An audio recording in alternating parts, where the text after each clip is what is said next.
Tes. Tes, tes.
Assalamualaikum warahmatullahi wabarakatuh.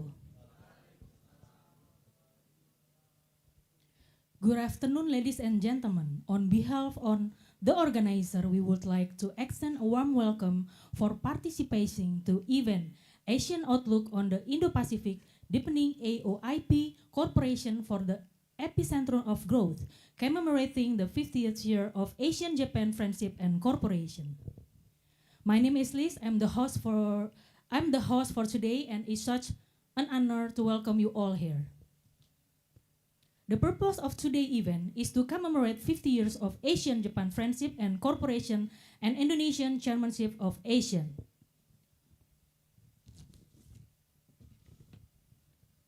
ASEAN, Association of Southeast Asian Nations, consists of 10 countries: Indonesia, Malaysia, the Philippines, Singapore, Thailand, Brunei, Vietnam, Laos, Myanmar, and Cambodia.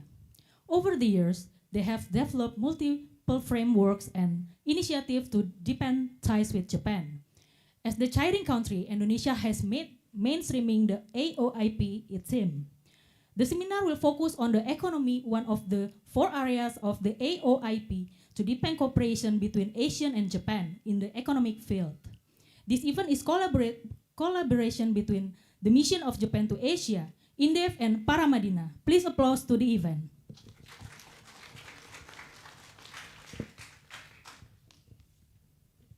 Let me greet our distinguished guests today. Rector of Paramadina University, Profesor Didik J. Rahbini, MSc, PhD. Vice Rector of Paramadina University, Dr. Handi Riza.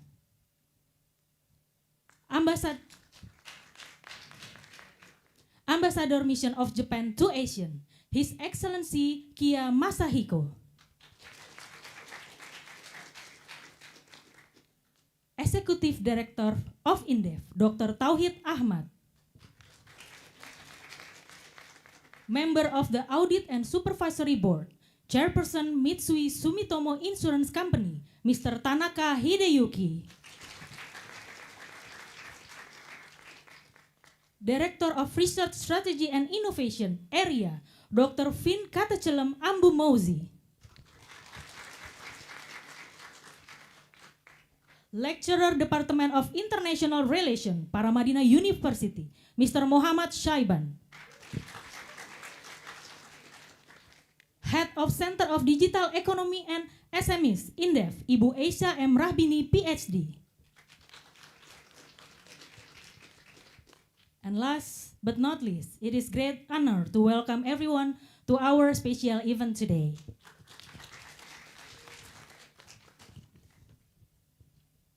The honorable distinguished guests, ladies and gentlemen, let us all rise for the national anthem, Indonesia Raya.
and please be seated.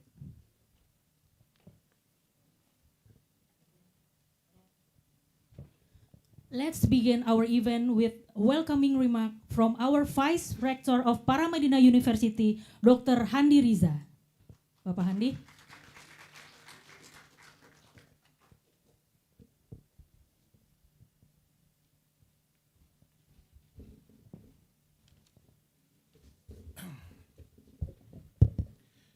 Bismillahirrahmanirrahim. Assalamualaikum warahmatullahi wabarakatuh. Good afternoon, ladies and gentlemen. It is our pleasure to welcome to this important event on behalf of Paramadina University, INDEF, and the mission of Japan to ASEAN. It's a great honor to welcome all of you this important event, especially our distinguished guests, our Honorable Excellency Kia Masiko, the Ambassador Extraordinary and Plenipotentiary Mission of Japan to ASEAN. Mr. Tanaka Hideyuki, Chair Subcommittee on ASEAN Economic Relation Member on the Audit and Supervisory Board, Mitsui Sumitomo Insurance. Dr. Venkach Lam Anbumodhi, Director of Research Strategy and Innovation Area. Dr. Tauhid Ahmad, Executive Director of INDEF. Muhammad Syakban, Lecturer, Department of International Relations, Paramadina, and our moderator, Esa Rahbini, PhD, Head of Center of Digital Economy and SMEF INDEF. And of course, last but not least, we grateful thank you to each and every one of you for being here with us today. Ladies and gentlemen, this year marked the 15 years of ASEAN-Japan Friendship and Cooperation. At the same time, ASEAN adopted IOP, ASEAN Outlook on the Indo-Pacific, as the main theme of ASEAN development for the future. Japan has become an important part of the development of ASEAN countries. Friendship and cooperation will always characterize ASEAN relationship with Japan. We are delighted the success of 43rd ASEAN Summit held at the Jakarta Convention Center on September 5 until 7, 2023, a few days ago. This year, Indonesia has the opportunity to host the ASEAN Summit again after the implementation, the 42nd Summit in Labuan Bajo in May 2023. The ASEAN Summit has resulted a Declaration of Cooperation Concord 4, containing 16 points that emphasize the importance of ASEAN for all its people and to be epicentrum of growth in ASEAN and the Indo-Pacific region, including implementing the ASEAN Community Vision 2025 toward the ASEAN Community Vision 2045.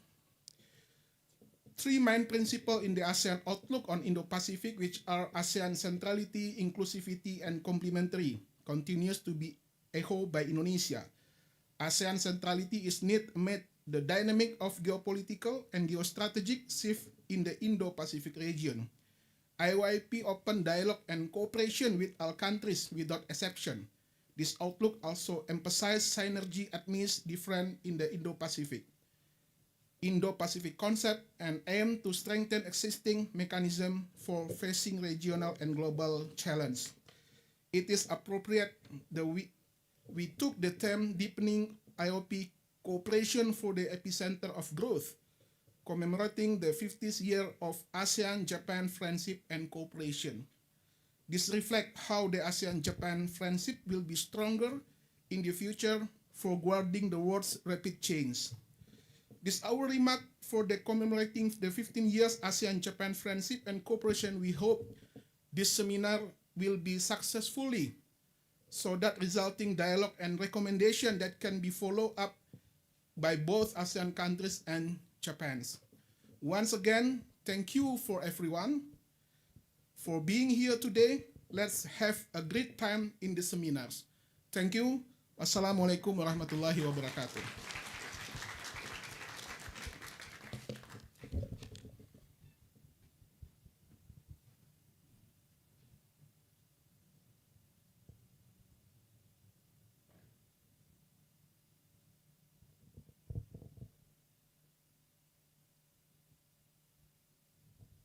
Thank you, Bapak Handi, for the welcoming remarks. And next, we will have remarks from the Ambassador Mission of Japan to ASEAN, His Excellency Kia Masahiko. Please process to the stage.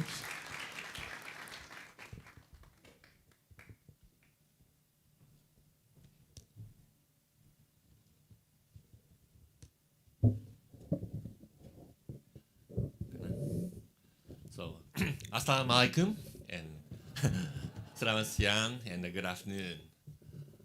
Dr. Hondi Rizza, the Vice Rector of Paramadina University, Dr. Tohid Ahmad, Executive Director of INDEF, Mr. Tanaka Hideyuki, Chair, Subcommittee on ASEAN Economic Relations, Keidanren, that's Japan's Kadin, Dr. Venkat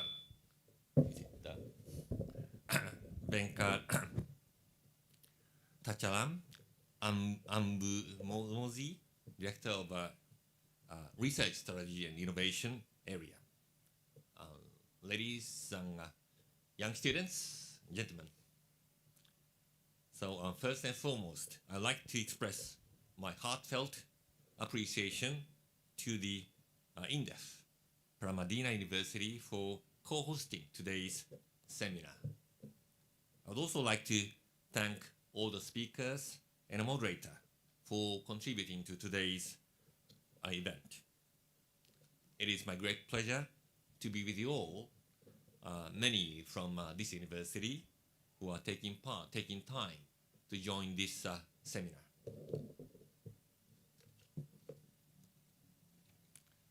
So this year, as it shows, gives us a big opportunity as we commemorate the 50th year of ASEAN-Japan Cooperation and Friendship. Half a century since Japan started a dialogue with ASEAN, Japan and ASEAN have together followed a path of development, of integration, not only as major trade and investment partners, but also as true friends based on heart-to-heart relationship. So, dari hati ke hati. So, boosted by the dramatic development of ASEAN countries in the last 3 decades, it was phenomenal. Our region has grown into a powerful driver of the world economy. I believe it is timely that Indonesia has adopted the theme of Epicentrum of Growth as this year's ASEAN's chair. And Japan strongly supports the other main topic, the mainstreaming and implementation of the ASEAN Outlook on the Indo-Pacific, AOIP. Japan has been promoting this concept, free and open Indo-Pacific, since 2016. And it was in 2019 that ASEAN presented this vision, and both are synergetic. It was in 2020, 1 year after the ASEAN's announcement of this AOIP, that Japan and ASEAN together at the summit level agreed that we work together to promote AOIP. So Japan was the very first country to support this concept. So given this year's chairmanship, ASEAN Matters Epicentrum of Growth, which is for growth, and this AOIP for the Indo-Pacific, peaceful and prospering together. This is exactly what Japan has been emphasizing in the last decade. And I'd like to mention that on AOIP, we would like to work together to ensure that many countries in the region will share and cooperate with the principles and activities set forth in the AOIP, such as openness, transparency, inclusivity, and a rule-based framework, all be presented in the AOIP concept. And I'd like to report to you what took place 2 weeks ago at the ASEAN Summit. at the ASEAN-Japan Summit held on the 6th of September, Prime Minister Kishida stated that Japan will support ASEAN's energy transition. Energy is a very important issue for ASEAN, including Indonesia, under the Asia Zero Emission Community, AZEC initiative. And Japan also promotes various initiatives such as the establishment of areas, digital innovation, and sustainable economy center, DISC, and comprehensive cooperation in the legal and judicial fields to promote the rule of law, cooperation in disaster management, food and energy security, and the construction of the 5G infrastructure. In addition, in response to Indonesia's leadership to organize the ASEAN Indo-Pacific Forum, AOIP, our Prime Minister himself attended and made a guest speech where he announced the Japan-ASEAN Comprehensive Connectivity Initiative to further strengthen regional connectivity in both hardware and software cooperation. So that is extension of ASEAN-Japan Connectivity Initiative that Japan announced 6 years ago. So I believe that given all the background, I must emphasize that Japan is the first and also the most suitable country with Indonesia as one of the leaders of the region to work to achieve what Indonesia presented as ASEAN's vision and priority. So this is today's topic. I like to leave other speakers to take note. I like to emphasize one important thing. I hope you remember this after this seminar. That is the concept of co-creation. Now, in the past 50 years, it was rather the economic sort of value chain or response to addressing some challenges that Japan and ASEAN work on, the financial crisis, disaster, or many, and those things took place. But it was from last year that ASEAN and Japan worked together to consider the new vision, that is ASEAN-Japan Economic Co-Creation Vision.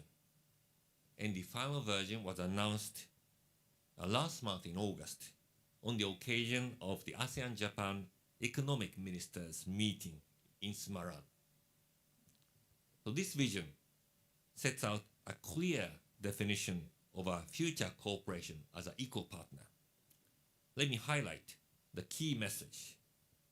The vision will aim to realize a secure, prosperous, and free economy and society through fair and mutually beneficial economic co-creation based on the trust established over the past 50 years. So it is my hope that including all those attending here as a next generation,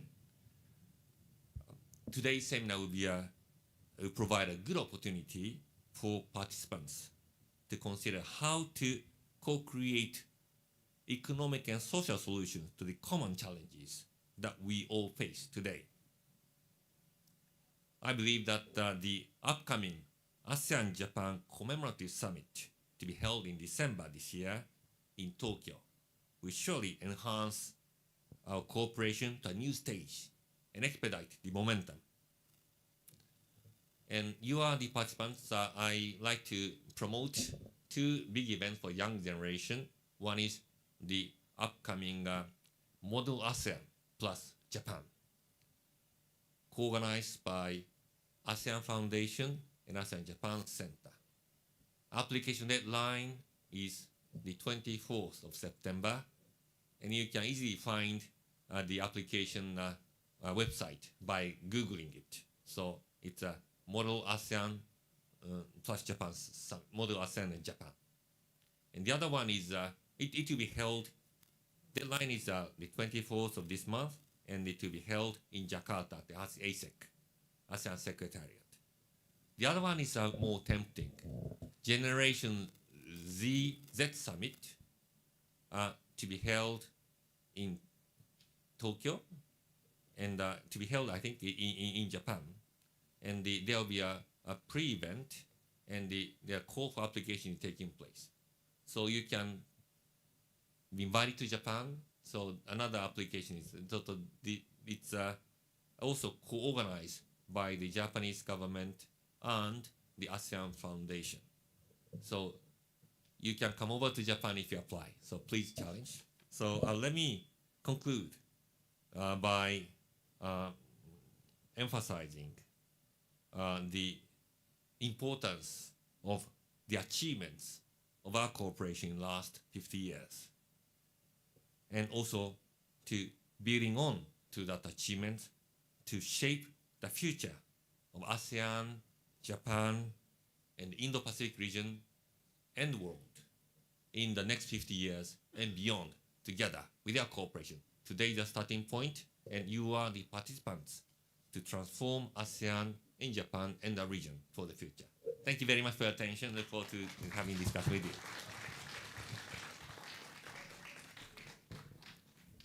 Thanks for sharing with us, His Excellency Kia Masahiko. And then we will, okay, thank you. We will take a picture.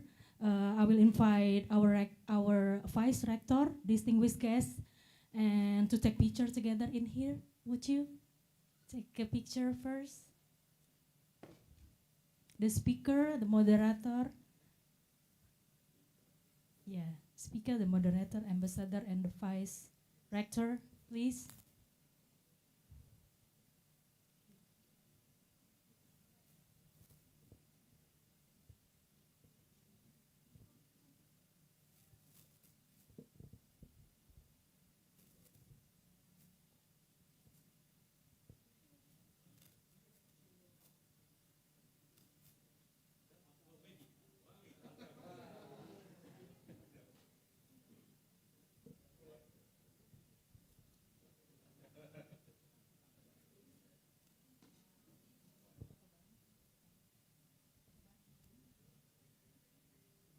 Okay, and we will also taking a pic. Oh, okay.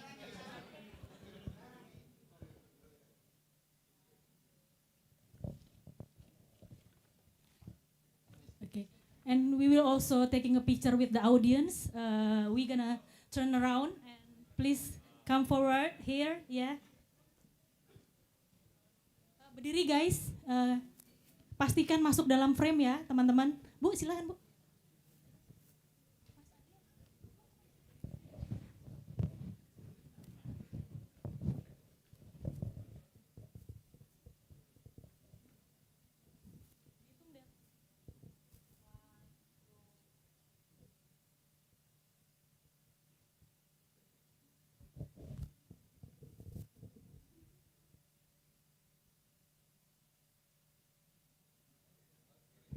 Thank you. This.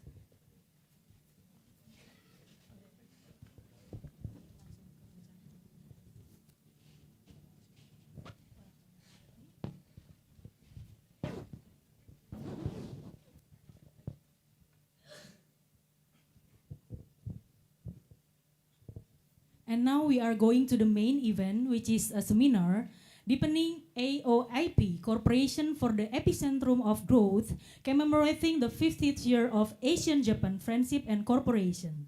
And to conduct our seminar, I will kindly introduce our moderator today, is Ibu Asia Mahfiruhah Rahbini, is currently the head of Center of Digital Economy and SMEs INDEF.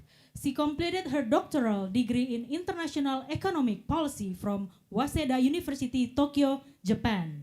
Master degree in Economic from University of Groningen, the Netherlands, and bachelor's degree in Economic from Faculty of Economics and Business, University of Indonesia. Her current research focuses is SMEs financial access, productivity, and its participation in global values chain. SMEs integration to digital economy, digital divide among SMEs, as well as Asian digital economic transformation.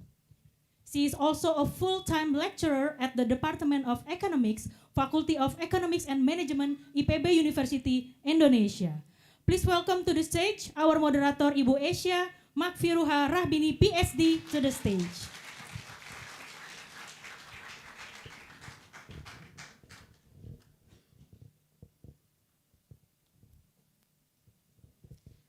Okay, Assalamualaikum warahmatullahi wabarakatuh. Good afternoon. Thank you, Ms. MC, for kind introductions. And let me introduce my name is Asia, and currently I will be chairing and moderating this session for today's discussions. In this special event, we will have a joint seminar to commemorate the 5th year of ASEAN-Japan Friendship and Cooperation. And today's discussion will focus on deepening ASEAN outlook on Indo-Pacific AOIP Cooperation for the Epicentrum of Growth. And we will have sharing knowledge and then also discussions and how focusing, strengthening the cooperation between ASEAN and Japan, particularly in economic field. So we have our distinguished speakers for these sessions. I would like to invite them to come to the stage. First, we have Mr. Tanaka Hideyuki, Chair of Subcommittee on ASEAN Economic Relation, Keidanren, Japan Business Federation. Please come to the stage.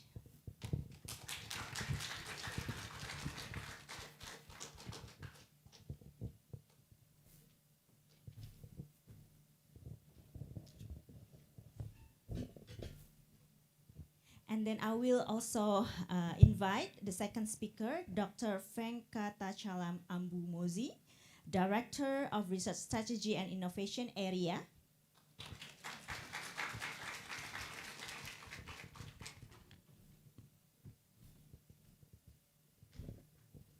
And the third speaker, we have Dr. Tauhid Ahmad, Executive Director of INDEF.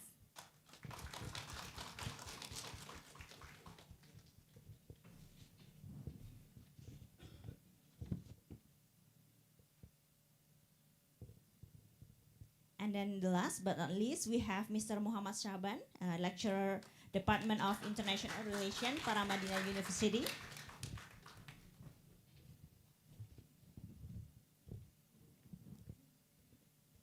Thank you for all speakers who have your time to attend these seminars. And for ladies and gentlemen, for this first session, I will let you know that we would like to have a listen to the presentation of Mr. Tanaka Hideyuki. But before that, I would like to introduce him. He is currently a chairman of Subcommittee on ASEAN Economic Relations at Keidanren. And then he is also the chairperson or member of the Audit Supervisory Board, Mitsui Sumitomo Insurance. And without further ado, let me invite Mr. Tanaka Hideyuki to deliver his speech about deepening ASEAN outlook on Indo-Pacific AOIP Cooperation for the Epicentrum of Growth, commemorating the 5th year of ASEAN-Japan Friendship and Cooperation. Time is yours.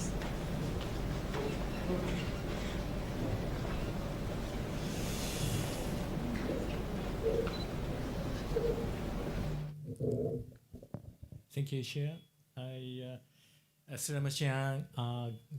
Good afternoon, ladies and gentlemen. Can you hear me? My name is Hideyuki Tanaka, and I am the chair of the subcommittee of ASEAN Economic Relations at Keidanren. I took this position in June 2021. And I am committed to deepening ties between the Japanese business community and the ASEAN economies. I also served as a member of the expert panel for the 50th year of ASEAN-Japan Friendship and Cooperation managed by the Japanese Ministry of Foreign Affairs. And we submitted a report to the Prime Minister in February this year for ASEAN-Japan Special Summit in coming December.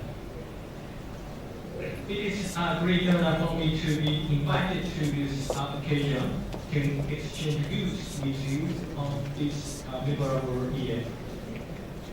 I have been engaged in ASEAN business in our company and visited Jakarta and other ASEAN countries so many times. I have witnessed the vitality of the region and the development of each country, including Indonesia, certainly. I feel a deep sentiment of connection to be here and to be able to talk with you all. Next, please. Today I will firstly introduce Party is working on and its policy proposal. It has published for the Japanese government and member companies as an expression of our views. Next, I will present my views on how Japan and ASEAN countries should cooperate and collaborate with each other, followed by an introduction of mixed interventions with business activities as an example of corporate initiatives. And finally, I will mention the direction of the enthusiasm of Japan in planning Israel. I would especially like to ask you my opinion on this aspect. I believe that is also my goal to convey to Canadian member companies. But I have learned your expectation for Japanese companies through this dialogue.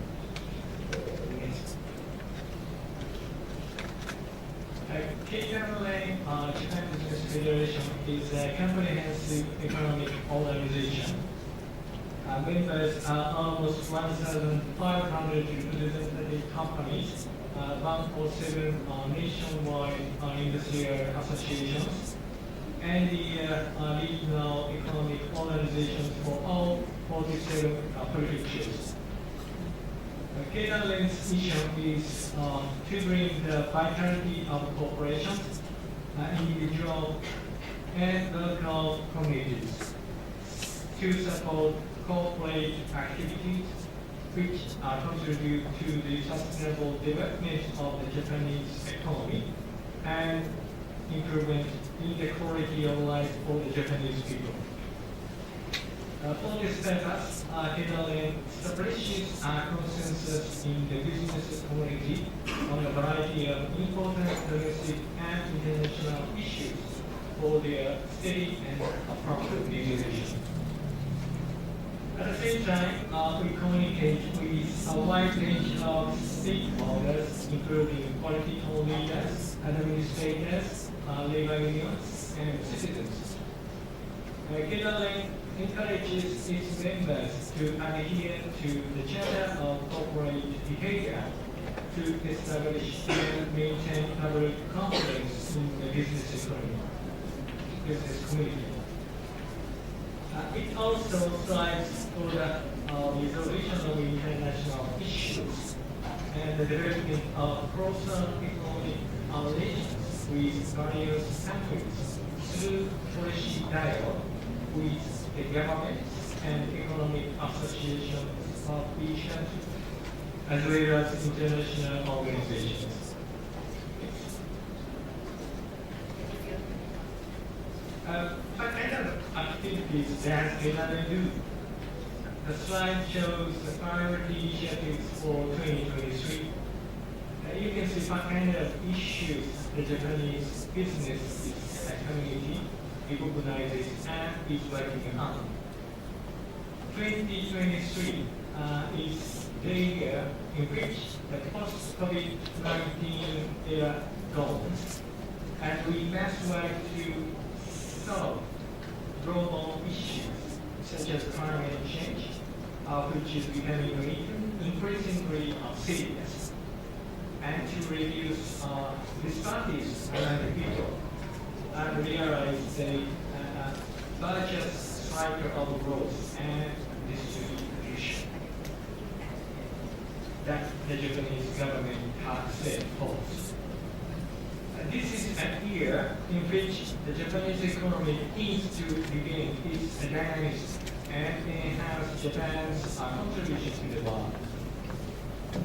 The government and private sector are working together in priority areas such as green transformation, digital transformation, and startup promotion, aiming to create new values and demand through innovation to improve the ability of companies to create added value and to further strengthen industrial competitiveness. In addition, it is important to create an ample middle class by appropriately distributing the fruits of growth, such as investment in people, so that many people can experience economic opportunities and realize a society when a diverse well-being and individual aspiration can be realized. Looking around the world, the global economy is on the verge of fragmentation and the severe international situation, including the prolonged invasion by Russia against Ukraine.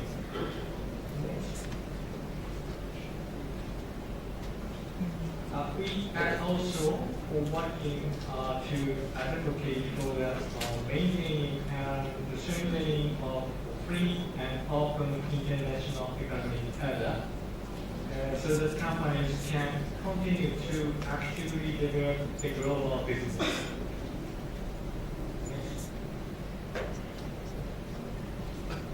In order to strengthen ties and cooperation with ASEAN, KEDANE has a committee on Asia and Oceania with the subcommittee on ASEAN economic relations and Japan-Indonesia Economic Committee, Japan-Thailand Trade and Economic Committee, and so on. Each committee is responsible for dialogue with government officials, meeting with economic organizations in each country, and discussion with ASEAN ambassador to Japan.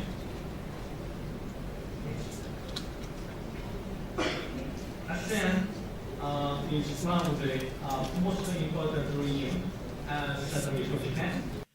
Japan and ASEAN are geographically close to each other and have built a multi-side relationship, including bilateral and regional, through the expansion of investment by Japanese companies since the 1980s.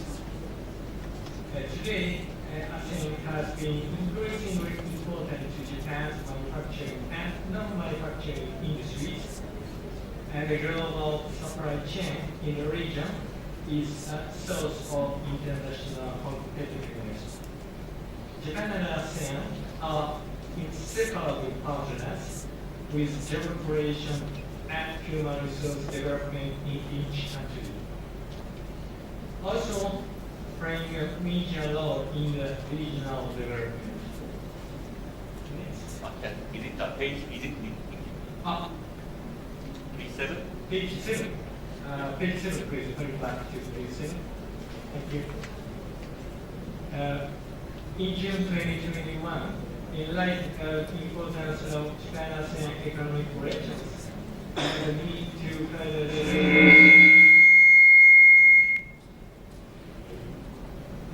relations and to need to further strengthen ties, KEDANE compiled the view of its member companies and published a policy proposal, Japan-ASEAN relations in a new era. The main message is that Japan and ASEAN will create a new era together. It expresses the desire of Japanese companies to build a sustainable society through cooperation and co-creation. hand in hand on the basis of the good relationship that Japan and ASEAN countries have focused.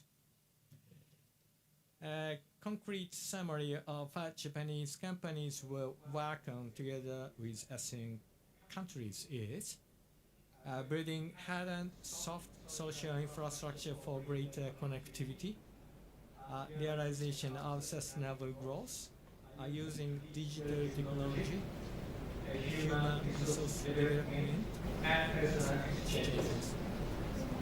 The subtitle of this proposal is Collaboration and Cooperation.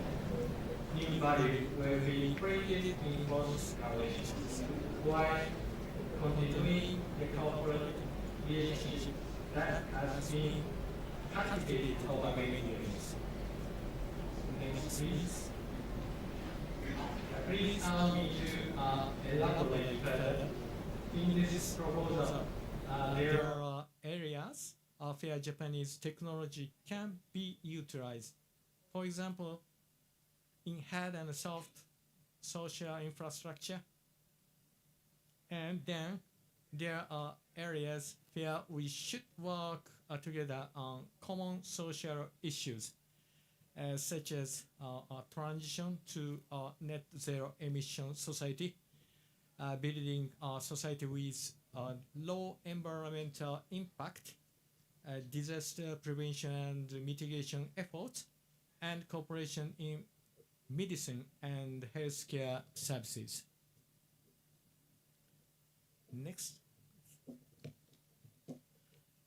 We also need to work together to create rules in areas where ASEAN is more advanced and Japanese should learn, such as startup collaboration and the use of digital technology, as well as the realization of a smart city and the digitalization of the economy with the use of data. Needless to say that people are the foundation for the further development of the economy, society, and our relationship with each other. We need to expand human resource development and personal exchange, including in the tourism industry. We at Kedanren are determined to use this paper to engage in dialogue with ASEAN countries in order to realize specific initiatives for cooperation and collaboration. Next. I would like to share my thoughts on the current international situation surrounding Japan and ASEAN, and how the Japanese business community is thinking about cooperation with ASEAN in this situation. As described in tectonic shifts in the international order, if you look at the events with major historical impact, beginning with the global financial crisis, shareholder capitalism in Western developed countries such as the United States has stumbled, while authoritarian countries have increased their economic power and increasingly consolidated their regimes. In the COVID-19, authoritarian countries that were able to experience control in terms of emergency sometimes appeared their certain power. On the other hand, in the US, economic disparities and divided people led to the confusion in the presidential election, which was also perceived as a danger to democracies. The Western industrialized countries used to think that economic growth would increase the number of free, democratic, and prosperous countries. But this turned out to be nothing more than optimism. The emergence of climate change has also brought attention to inequalities between developed countries and the global south, including the uneven distribution of wealth and energy consumptions. Next, please. Sorry, back to the same page 10, please. It is estimated that global south, which is only 10% responsible for the climate crisis, will bear 90% of the cost of the climate crisis by 2030. The world is currently divided on policy values. There is a lack of directions of discussion on these issues. It is precisely that we should engage in dialogue with countries to restore solidarity in the world, and Japan should play a role in avoiding decoupling or de-risking. I believe that Japan's history, experience, and position in the world can be shared with countries, especially with emerging countries. In the early 20th century, Japan was caught in a very hard international situation and experienced a war in which the country was burned to the ground. In recent years, Japan has recovered from the Great East Japan earthquake of 2011 and is constantly seeking a better society by taking a difficult position between the US and China, and by correcting the cause from excessive market fundamentalism, including environmental issues and disparities among people. I believe that it is important to utilize these experiences to engage in dialogues with you and work together to create the society of the future based on the current complex world. And next, please. In this regard, Keidanren places great importance on dialogues with representatives from each country. In early June of this year, the Japanese government held an event called the Japan-ASEAN Business Week. Japan-ASEAN Business Week. His Excellency Dr. Kao Kim-hong, Secretary General of ASEAN, and ASEAN back chairman Mr. Arshad Rashid visited the Keidanren President Mr. Tokura on this occasion. Dr. Kao expressed his specific expectations for Japan to promote a digital transformation, a circular economy, and supply chain connectivity together. He mentioned specific areas of circular economy such as education, program building, carbon neutral technologies such as CCUS, and cooperation in circular growth strategies. Mr. Rashid explained that one of the major issues of the ASEAN back is to realize the centrality of ASEAN by means of innovation, and inclusivity is essential as a basis for this. I understand this as a message from the people of ASEAN.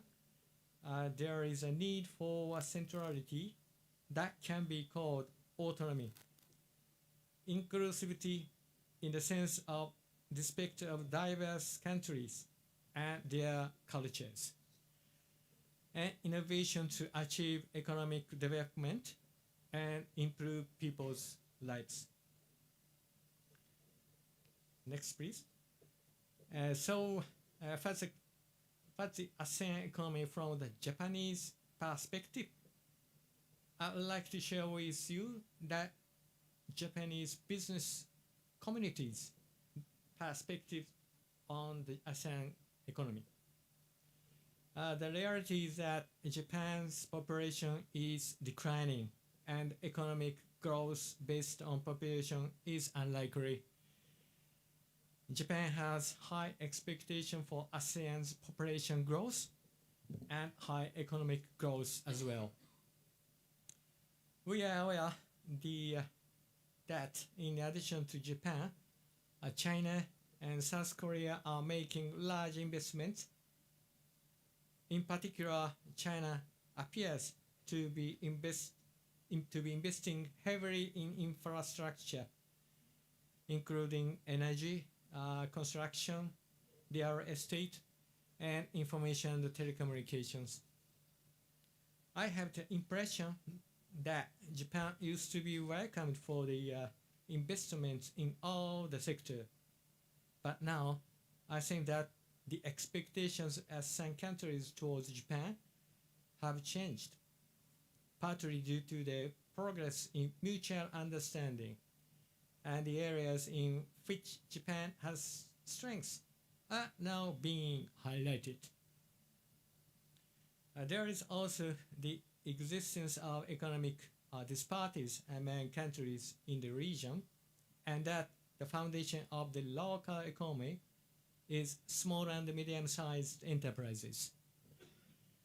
I believe that is also important to expand the middle class and overcome social issues associated with rapid urbanization. Disparities between urban and rural areas, aging population, are other problems associated with rapid economic development in a short period of time. For example, it has been pointed out that COVID-19 had a heavy impact on the social vulnerable, as shown in the slide below right.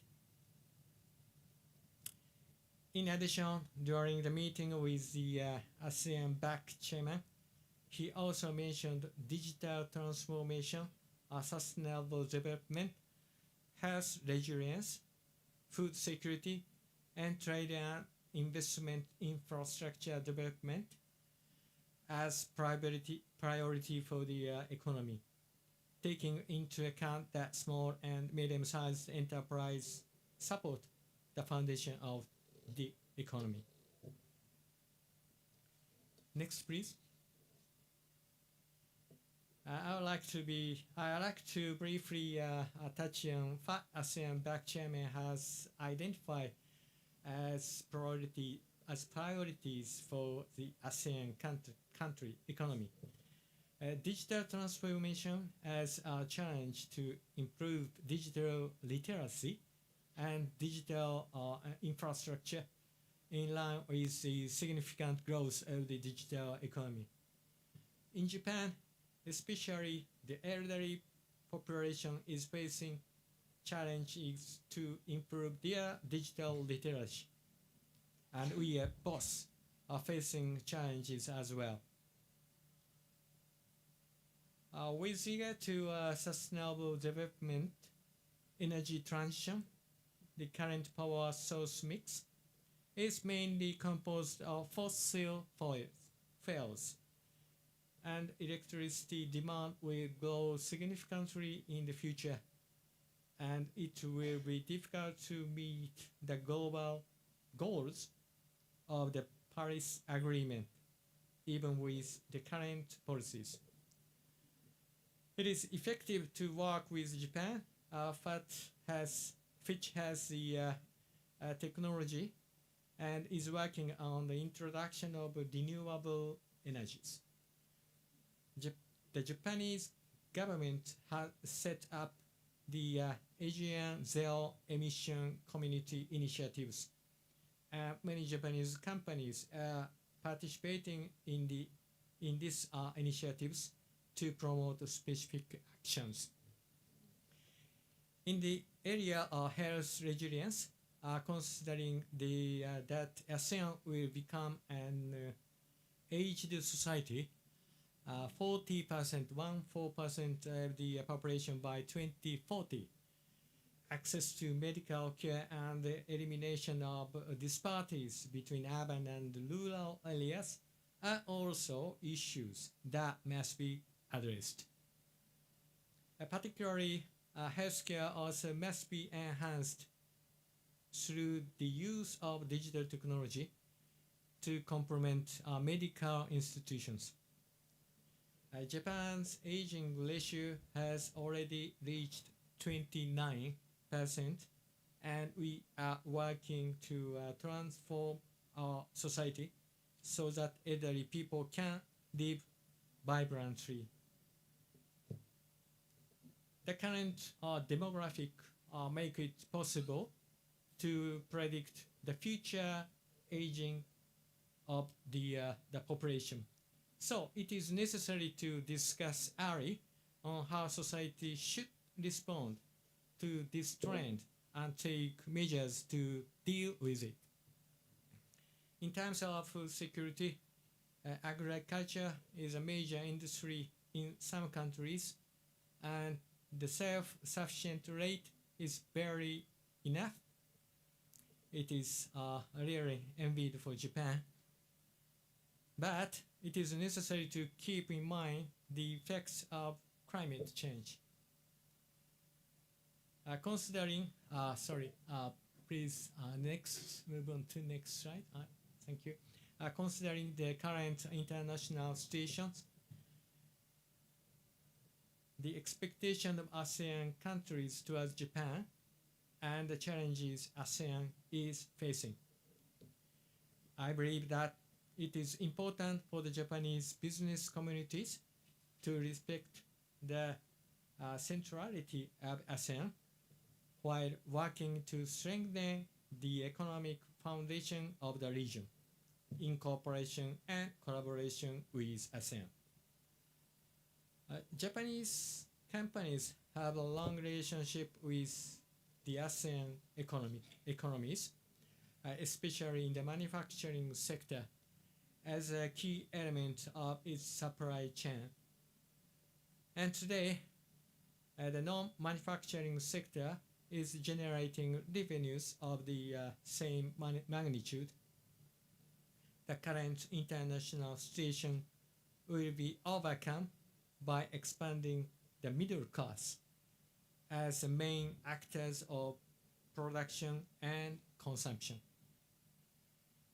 In addition to physical capital, we need enhancement of human capital, intangible assets, and social relation capital.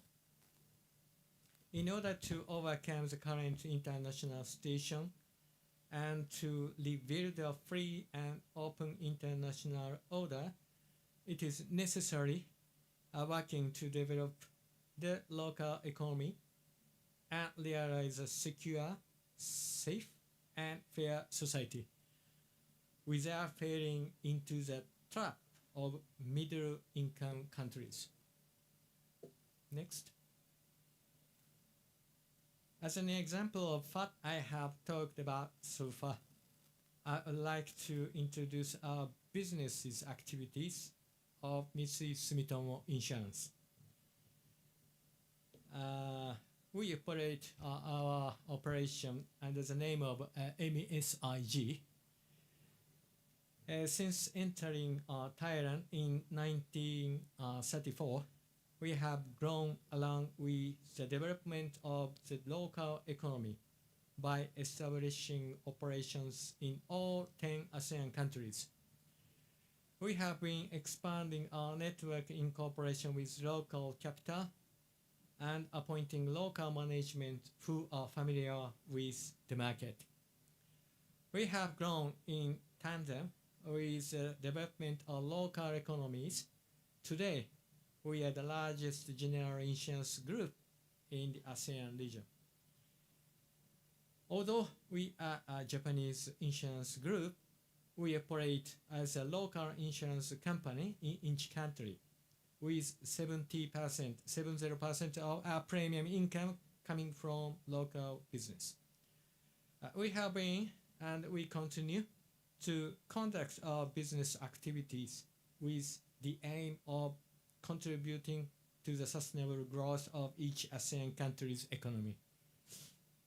Our aim is to realize a safe and secure society, to support the foundation of local economic growth through the expansion of the middle class, and to respect for culture and diversity of each country. Next. In the Philippines, we have established a joint venture general insurance company with our local bank partner to improve the resilience of the local economy. We support active corporate investment by providing high-quality insurance products, as well as convenient products and services to help small businesses and the people of the country for their businesses and lives with peace of mind. One example is micro-insurance. A micro-insurance is a small business insurance product for small businesses, such as an individual business owner.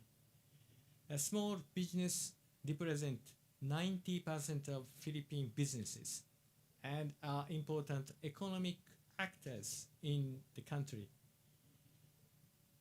If the business owner is injured in an accident, for example, or if a business asset such as a car is damaged, the business has to be immediately ceased to operate and the income opportunity will be lost. A microinsurance provides immediate cash benefits in such cases, thereby supporting the business owner's life and business continuity. We are hopeful that such financial support will encourage motivated people to take on the challenges of businesses and lead to regional revitalization and economic growth. Next. We are also working to leverage digital technology to expand our middle class. In the case of the left-hand side, we are leveraging our presence in all ASEAN countries and partnering with a global loan provider to develop simple insurance products across countries such as Indonesia, the Philippines, and Vietnam to promote the distribution of insurance that support a secure life for the buyer. In the case on the right-hand side, we have partnered with the country's largest e-money provider to create a system that allows online purchase of insurance. The Malaysian government's policy to promote microinsurance was a boost. The company is working to contribute to the expansion of the middle class by meeting the previously unseen needs of low and middle income people through the use of digital technology. Digital technology is not so much focused on the technology itself, as it is about how it can be used as a tool. It is also useful in reaching to customer segments that have not been captured to in the past. Next. Using advanced technology, we not only provide insurance products, but also work to improve the resilience of local communities. The case on the left-hand side shows services that identifies areas in need of road repair by collecting road data and location information from images captured by smartphone installed on the vehicle. If road maintenance in the area can be made more efficient, it will reduce traffic congestion and traffic accident, benefiting both society and insurance companies. The case to the right-hand side is a digital awareness program to cooperate employee insurance enrollees. For the company, healthy employees improve work performance. And for the insurance company as well, it is a win-win situation. Through these efforts, we are working to improve the resilience of local communities through stable business activities and secure livelihoods for the people. Next, please. We also participate in the Southeast Asia Disaster Risk Insurance Facility, a program to support the country. This is a program for the government of Laos. In the event of the flood of the certain scale in Laos, the insurance payments are provided to the government, which can use for emergency cost and recovery funds. The program provides advice and finance services to the government so that the government can secure funds for recovery immediately after the disaster, reducing the impact of disasters on people's livelihood in accordance with the country's circumstances. Next, please. We are a corporate citizen of the country. We also work to improve local sustainability so that people's lives are sustainable. In Indonesia, we restored and rehabilitated the Pariang Wildlife Reserve in Yogyakarta Special Region. In Indonesia, we help to mitigate global warming by absorbing carbon dioxide, a greenhouse gas. And also, we contribute to the sustainability of the local economy by providing guidance on the agricultural technology. In Malaysia, for the right-hand side, we are working with a social enterprise that works to improve the living conditions of indigenous people in Malaysia by providing dedicated fire insurance for homes provided to indigenous peoples who have been left behind in urban areas.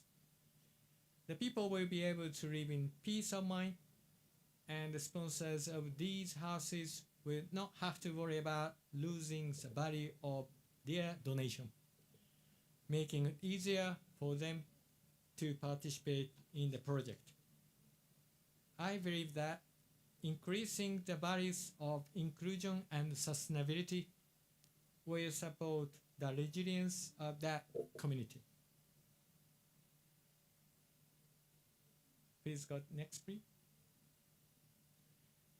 In closing, I would like to express my views on how Japan should play its role in deepening cooperation and partnership between Japan and ASEAN. And I would like to hear your views later. The Japanese Minister of Foreign Affairs has established an expert panel in May 2020 for the 50th of ASEAN-Japan Friendship and Cooperation this year. The panel consisted of academics, including professors in international politics, regional studies, and scientists, as well as members of the business community, including Kedanren. After a total of 10 meetings and long discussions, we submitted a report to the Prime Minister as a reference for the special summit on the 50th year of ASEAN-Japan Friendship and Cooperation. The report has 3 main pillars. The first is shaping a regional order, which is free, open, rules-based, and fair. The second is building a society which fulfills economic prosperity, sustainability, and equity. This is in the area of economy. Examples include maintain and strengthen a free, open, and fair economy order, development through stimulating and sophisticating the economy, cooperation for social development and equity, and achieve a sustainable and resilient society. The third is mutual understanding and trust as a platform for a renewed ASEAN-Japan partnership. In summary, the report states that the ASEAN-Japan partnership will realize sustainable and fair economic development on the basis of people-to-people exchange and mutual trust that have been fostered up to now, and based on these, realize a fair international society.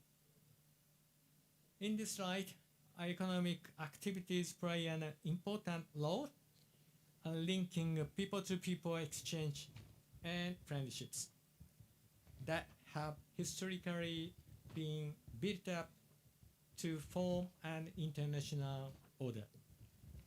Economic development also makes people's connections even stronger, and it is both an end and a means to achieving a sustainable and fair international order. As you all understand, international politics, economics, and people's interaction are all important in their own right. However, we must rethink the significance and power of economic activities as a key to restoring solidarity in the world, while the international situation is becoming increasingly divided. Next, please. Japan is expected to play a role in solving social issues together with ASEAN countries by appropriately leveraging its presence and influence as a country with economic power and deploying technologies leading to local economic development. Resolving traffic congestion, resilience of social resilience of societies against natural disasters, and decarbonization demanded by the international community cannot be fully achieved without an understanding of local conditions through deep historical connections. What is important is to respect the diversity of each country, link economic growth to social resilience, and work as equal partners. I also believe that Japan needs to communicate and deepen dialogue on what kind of technology it has and how it can contribute to the countries. Japan also needs to contribute to make changes in order to become the kind of society that we aspire to be. Kenaling has been encouraging its member of companies to address the challenges of an aged society and declining population, broaden the middle class by eliminating disparities, and developing highly creative human capital. Next. As I mentioned, Kendall is working to achieve a safe, secure, and trustworthy society and solid economic development of ASEAN countries. In reality, I believe there are many areas where Japan's strengths meet the needs of ASEAN countries, although there are differences from country to country. The Kendall will continue its efforts to achieve concrete results in each of these areas, including the development of social infrastructure, the realization of sustainable growth, the development of new growth areas through the use of digital technology, and effects to develop human resources. Finally, please move on to the next slide, 24.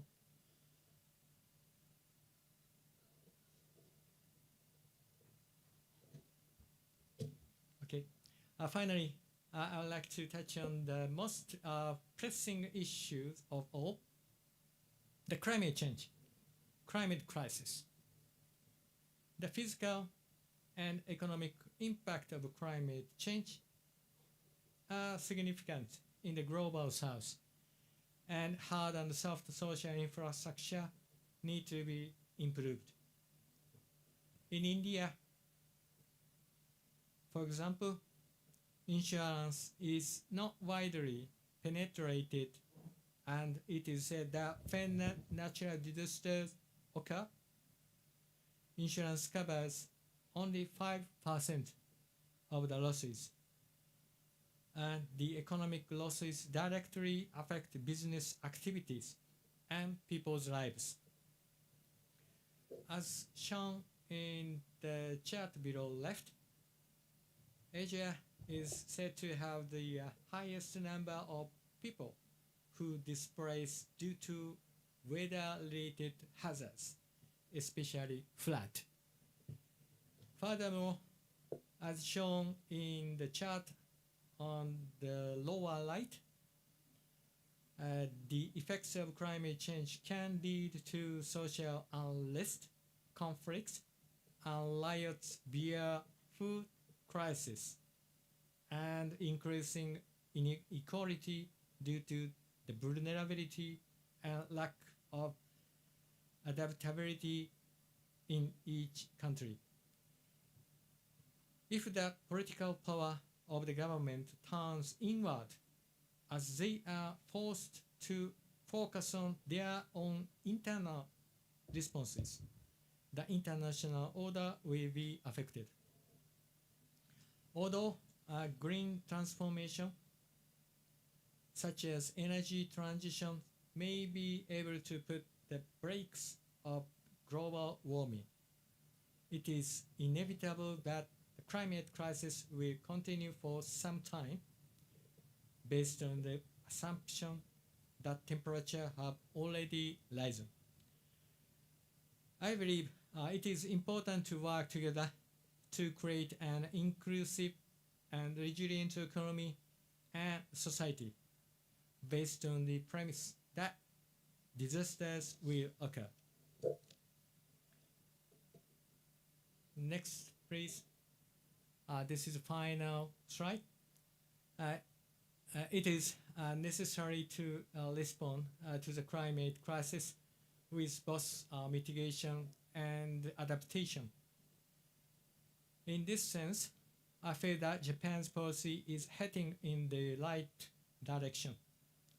With regard to mitigation, the Japanese government has proposed the Asian Zero Emission Community Initiative to promote energy transition in accordance with the actual situation.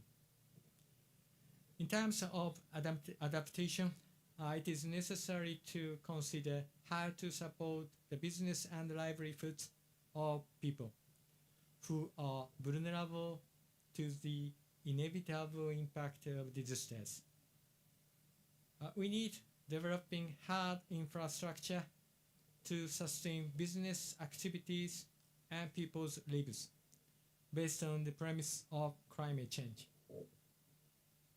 As a general insurance company, we are also supporting the resilience of the Asia-Pacific by participating in World Bank and locally initiated programs to play a role in resilience to the impacts of climate change.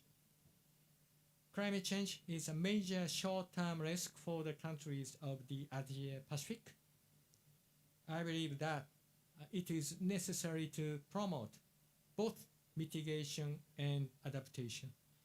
Particularly, adaptation is needed to enhance the resilience of economies. This is the end of my presentation. Thank you very much for your attention. Terima kasih banyak.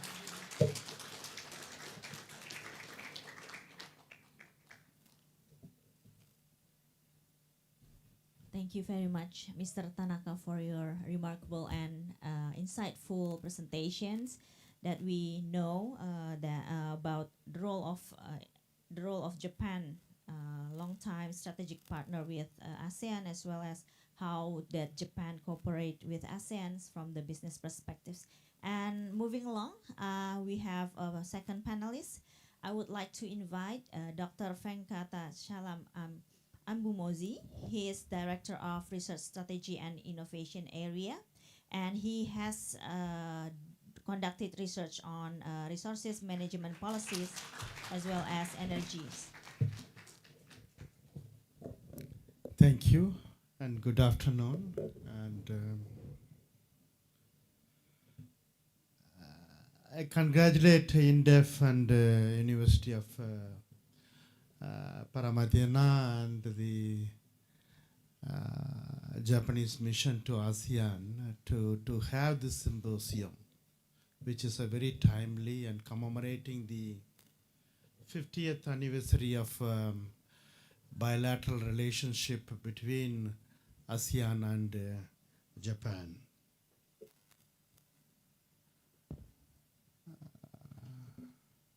Mr. Tanaka have a very good comprehensive view of how this economic cooperation, particularly the business, can promote a stronger relationship that can be translated into well-being of the people.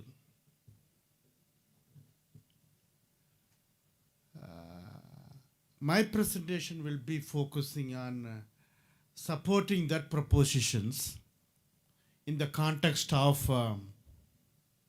AOIP and ASEAN outlook on Indo-Pacific.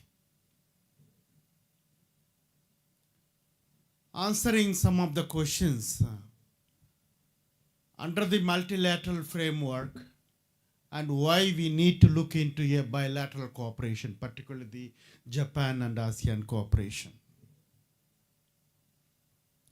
Third and important is what will be the focus areas when we are looking at the future, what are the challenges and how a knowledge institute can help. So we identified 3 areas where we can cooperate together. By the way, I'm from Iria, and my name is Anbu, and I'm based in Iria. It's an economic research institute for ASEAN and East Asia, and we are based in Senayan, in Jakarta. We are very close to you. Next slide, please. What is the Indo-Pacific? And many of you know about this in terminology, but if you look into this Indo-Pacific, it has 3 narratives. What Tanaka-san gave us an executive narrative, that is how that agencies like Kedandan can support an open and free society. The next level of narrative is the political or the security narrative.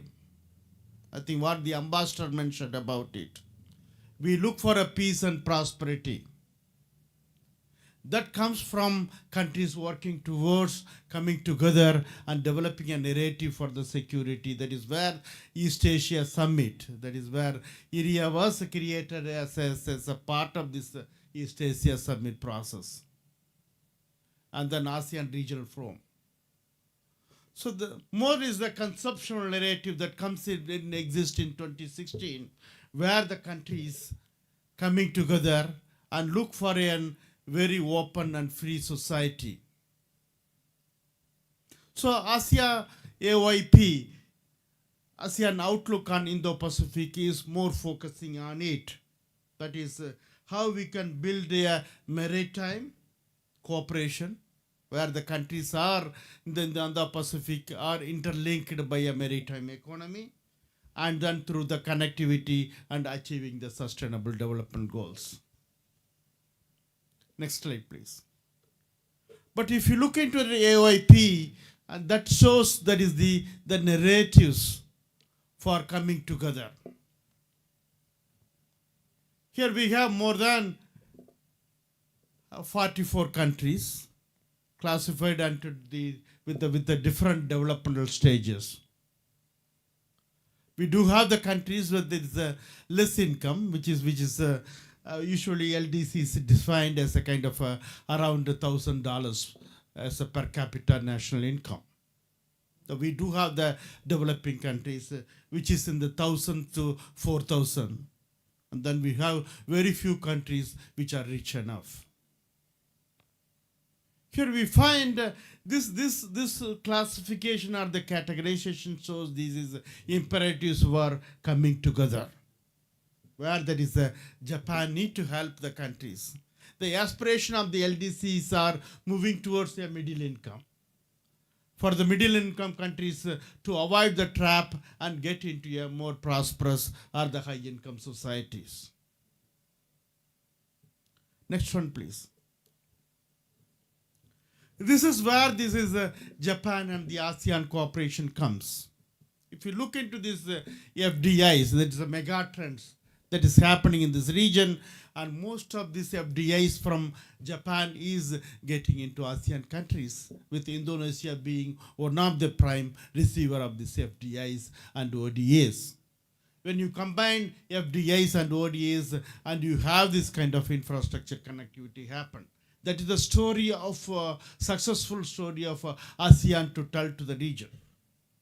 But this success stories also comes with different stages of risk. One is the benefits, the co-benefits. One is about this when this FDA and ODA comes in, and then we find this birth of these production networks or the global supply chains that originate from the ASEAN and end with the global benefit.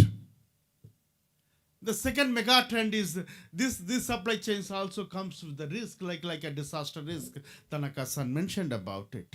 Then the challenge is that how we can build these resilient value chains. And third one is all this economics has to be resulted in a social outcomes. That is the prosperity, the people-centric. Why that is important? Next one, please. This figure shows that is the how much is the longevity of an individual's within living in the national boundaries. For example, the Japan, which has the 84 years, is a kind of a longevity, it is high. At the same time, if you see there is how much individuals in Japan paying from the pocket, this is the minimum. So we have the long years of life. That is on the right hand side, you can see there is a Human Development Index. Japan ranks first. So you need to improve that longevity of life through these economic channels by paying less. There is an efficiency of the economic systems that could be translated into your HDI, the Human Development Index. That is what we are aiming for, what the business is for. Basically, business is not making a profit alone, but it is bringing the services to the people. That is where there is a fundamentals of this economic connectivity remains there. That has been translated into your prosperity. Everyone wants to be at the top of this Human Development Index. Next one, please. But on the other hand, if you zoom in, that is the doing of the difficulties in doing the business. That is where the economics comes in, and this region has the different value systems or the different constraints. So, for example, starting the business in Singapore may be relatively easy when compared to Indonesia. And integrating the sustainability agenda in Laos may be relatively easy than in Singapore or in Indonesia. And similarly, I think the closing of the business is also not easy in many countries. So do we have the constraints in developing an economic order? Next one, please. So IRIA has conducted a reality check, and which I will summarize in the next slides, when contributing for the vision. And we find, despite some of the countries of higher economic development, some enterprises facing this as investment barriers. This investments comes in the tariff barriers and the non-tariff barriers. In Malaysia is one of the countries where find that investment has the lot of barriers. That's why, next one please. So ASEAN is the immediate neighborhood of Japan. So doing the business here, bringing that economic prosperity that could be translated into the human societal goals, need a vision. So far these visions are created in isolated manner. That is what Ambassador mentioned about it, this ASEAN-Japan co-creation of the vision. So IRIA is a part of that process, and we are committed to it. And the last year we helped in creating this co-creation of this vision for an inclusive and sustainable and prosperous ASEAN. About 600 billion people that is living in this country. So our ASEAN is basically this co-creation of vision. IRIA being the knowledge institute, we contributed for one is developing the ASEAN as a hub of co-creating a sustainable future. That has been mentioned. I think Tanaka-san and also Ambassador mentioned about the ASEAN zero emission community. That is one of the pillars. Second pillar is a hub for these talents, young talents like you. How we can develop an ecosystem for entrepreneurship, and as well as develop a creation, the digital value systems. And third one is the more about creating a supply chain, the resilience. Creating a framework for the digitalized and the leaner supply chains. So this creative variation can be implemented, and it needs a partnership. So IRIA is cooperating with different entities like a JETRO and Jack Mack and to realize this vision. IRIA has supported, I think next slide please, developing this kind of a vision for 2040 for a Japan and Indonesia partnership. This partnership is identified for 10 challenge areas, and where long-term partnership can be created by Japan and ASEAN. This document is available in the IRIA website. Any of you can visit. That is, we identify the different pathways, how we can challenge this 10 challenges in a cooperative way. Built upon this partnership. There's a partnership with the private, partnership with the communities, and partnership with this international community. Based on this one, and next slide, please. So we upscaled this partnership, that is with the India, sorry, for Japan and ASEAN, into a multi-stakeholder approach. And here we identified 3 studies. Basically, most of them are available in our website. You can see. One is that is the study focusing on for a sustainable and resilient future. This study focuses on promoting the trade and investment. And second one is this encouraging the digital and innovative economy. And you can look into that is the contents of this study, and this is available in our website. Next slide, please. Under this one, and we aim for a sustainable future. And that tackles 4 or 5 issues. One is the circular economy, and second is this low carbon growth, and third one is that is the food and agriculture sector. That is how we can reduce the waste. And then the fourth one is the building the professional workforce for the future. This is the study 1, and this has been already done. These initial results are available. Next one, please. Our study 2 is focusing on the digitalization of the supply chain. When we look into the supply chain, it is not only from the first tier of these companies, but also second tier and third tier, particularly the small and medium enterprises. How they can bring into it and building a resilient value chain that take that benefits into this end of the consumers. The objective is create a platform where there is small and medium-sized economies and also this enterprises exist along with this big-size corporates. Next one, please. This study will be looking at by applying kind of a methodology of starting at the small and growing to a big. Basically, it is focusing upon this very, very common but yet differentiated framework for the countries within the region. Like what could be the role for Indonesia in the automotive industries, and the Singapore for the logistics, and Thailand in the automotives, and then the Vietnam in the electronics, where we can build a kind of a production network, and each country has its own role, and finally that this benefits has been distributed evenly across the region through the digitalization process. Next one, please. The third study is focusing on building a circular economic value chains. And this study focuses mainly for the electronics and electronic equipment, which is producing where that is the sustainable production and the consumption pattern has been changed over the years.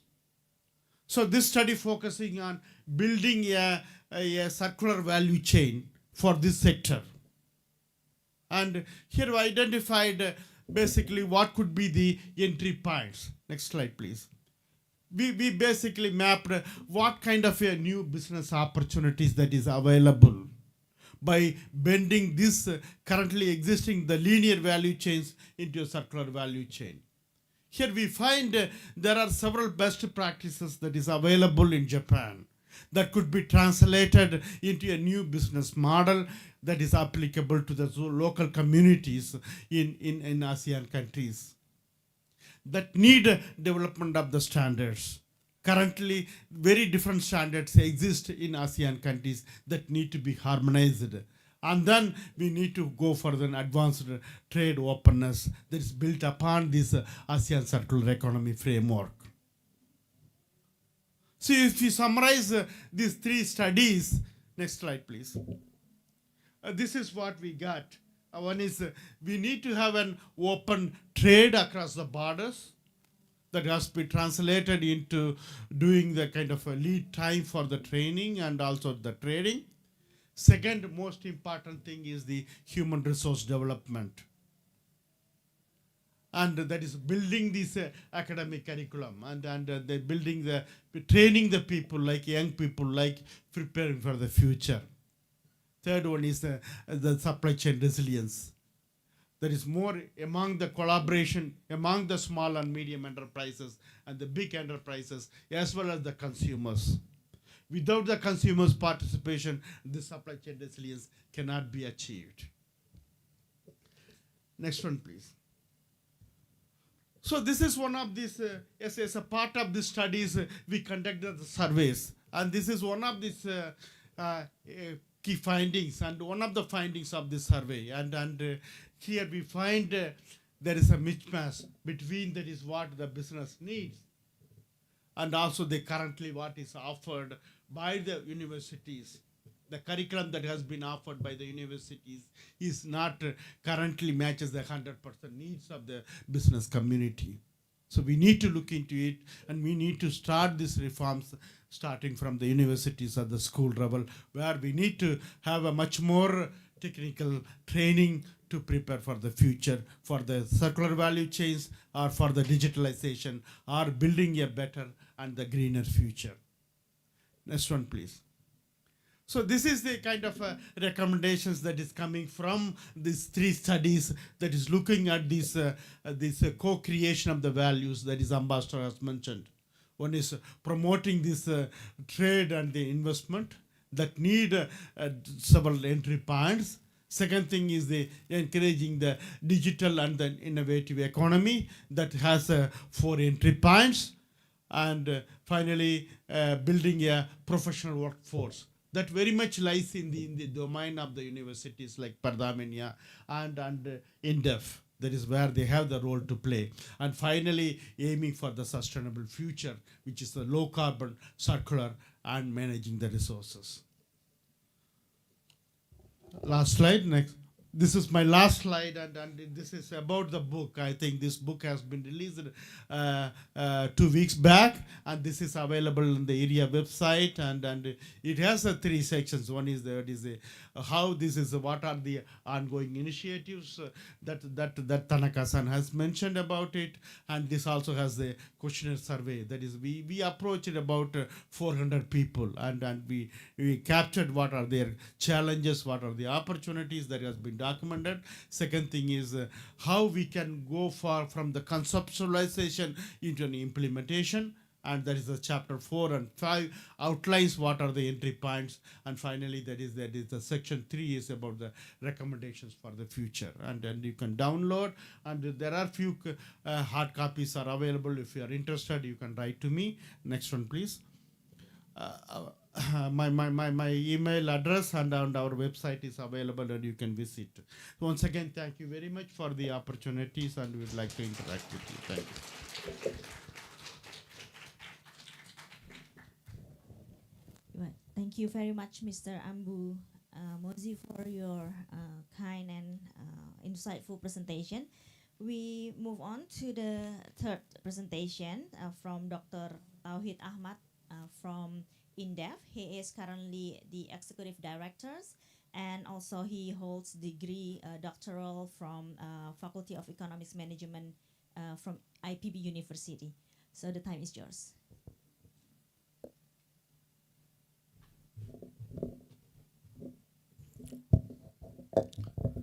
Thank you, Asia, for the opportunity. Good afternoon, everyone. Also to Mr. Handi Riza, also Mr. Masahiko, and also the speaker, Mr. Tanaka, and Ambu Mozi, and my colleague, Mr. Shaban.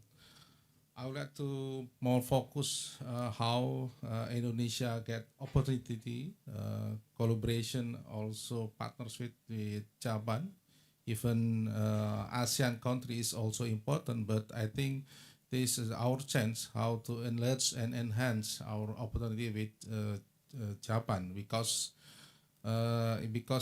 we have a long history since 1970s until now. I think this is one chance with IOP, and also with membership with presidency of Indonesia with ASEAN. I want to more focus on trade and investment, and what kind of the position and also the challenge, and gives some recommendation that might be answer of the government, and also of the business of economic on trade and investment. First, I want to more focus on investment.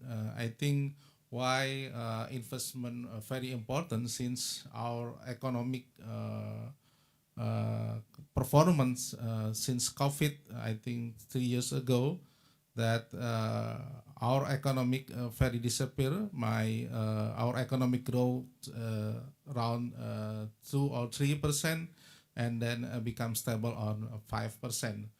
But beside our economic baseline that consumption is more powerful rather than investment, so the government give us more subsidy.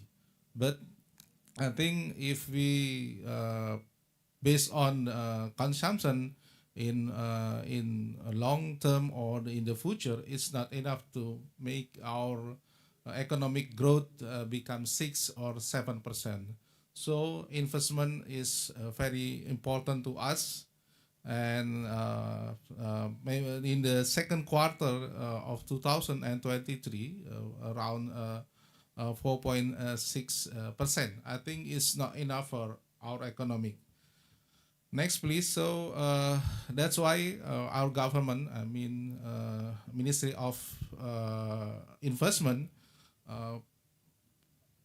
taking a lot of investor to our country, but the growth, I think, declined in the 1 year.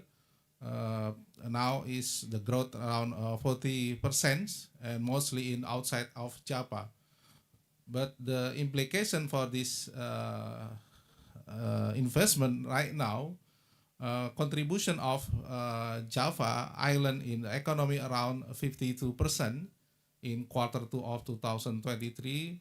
I think it's a good condition in the last 20 years, Java contribution of our economy around 58%.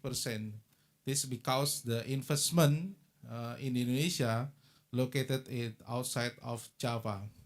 And we located for the foreign direct investment. Next, please, is come from a lot of country. I think the changing position between the country investment in Indonesia, mostly from the Singapore and then China and then Japan. And then I think Japan in the position of the Japan around 3 or 4 is quite important to our economy. That's why not only our history, but in the future, I think it's quite important if the Japan investment in Indonesia keep in that position around 3 or 4 position. And we see that another country like US, also Malaysia, also South Korea is already a good position in our investment. Next, please. And then what kind of the industry most valuable for the investment in Indonesia? Because we have policy on hilirization on our industrialization, so the changing of the kind of the investment is very fast, mostly on the metal, good, and also machinery and equipment industry. Because we have to have prohibited policy mostly on nickel and maybe a lot of natural resources. Why it's important to make our industry become have a lot of powerful, and also to support our partners in a lot of country and invest more in Indonesia. Next, and then but why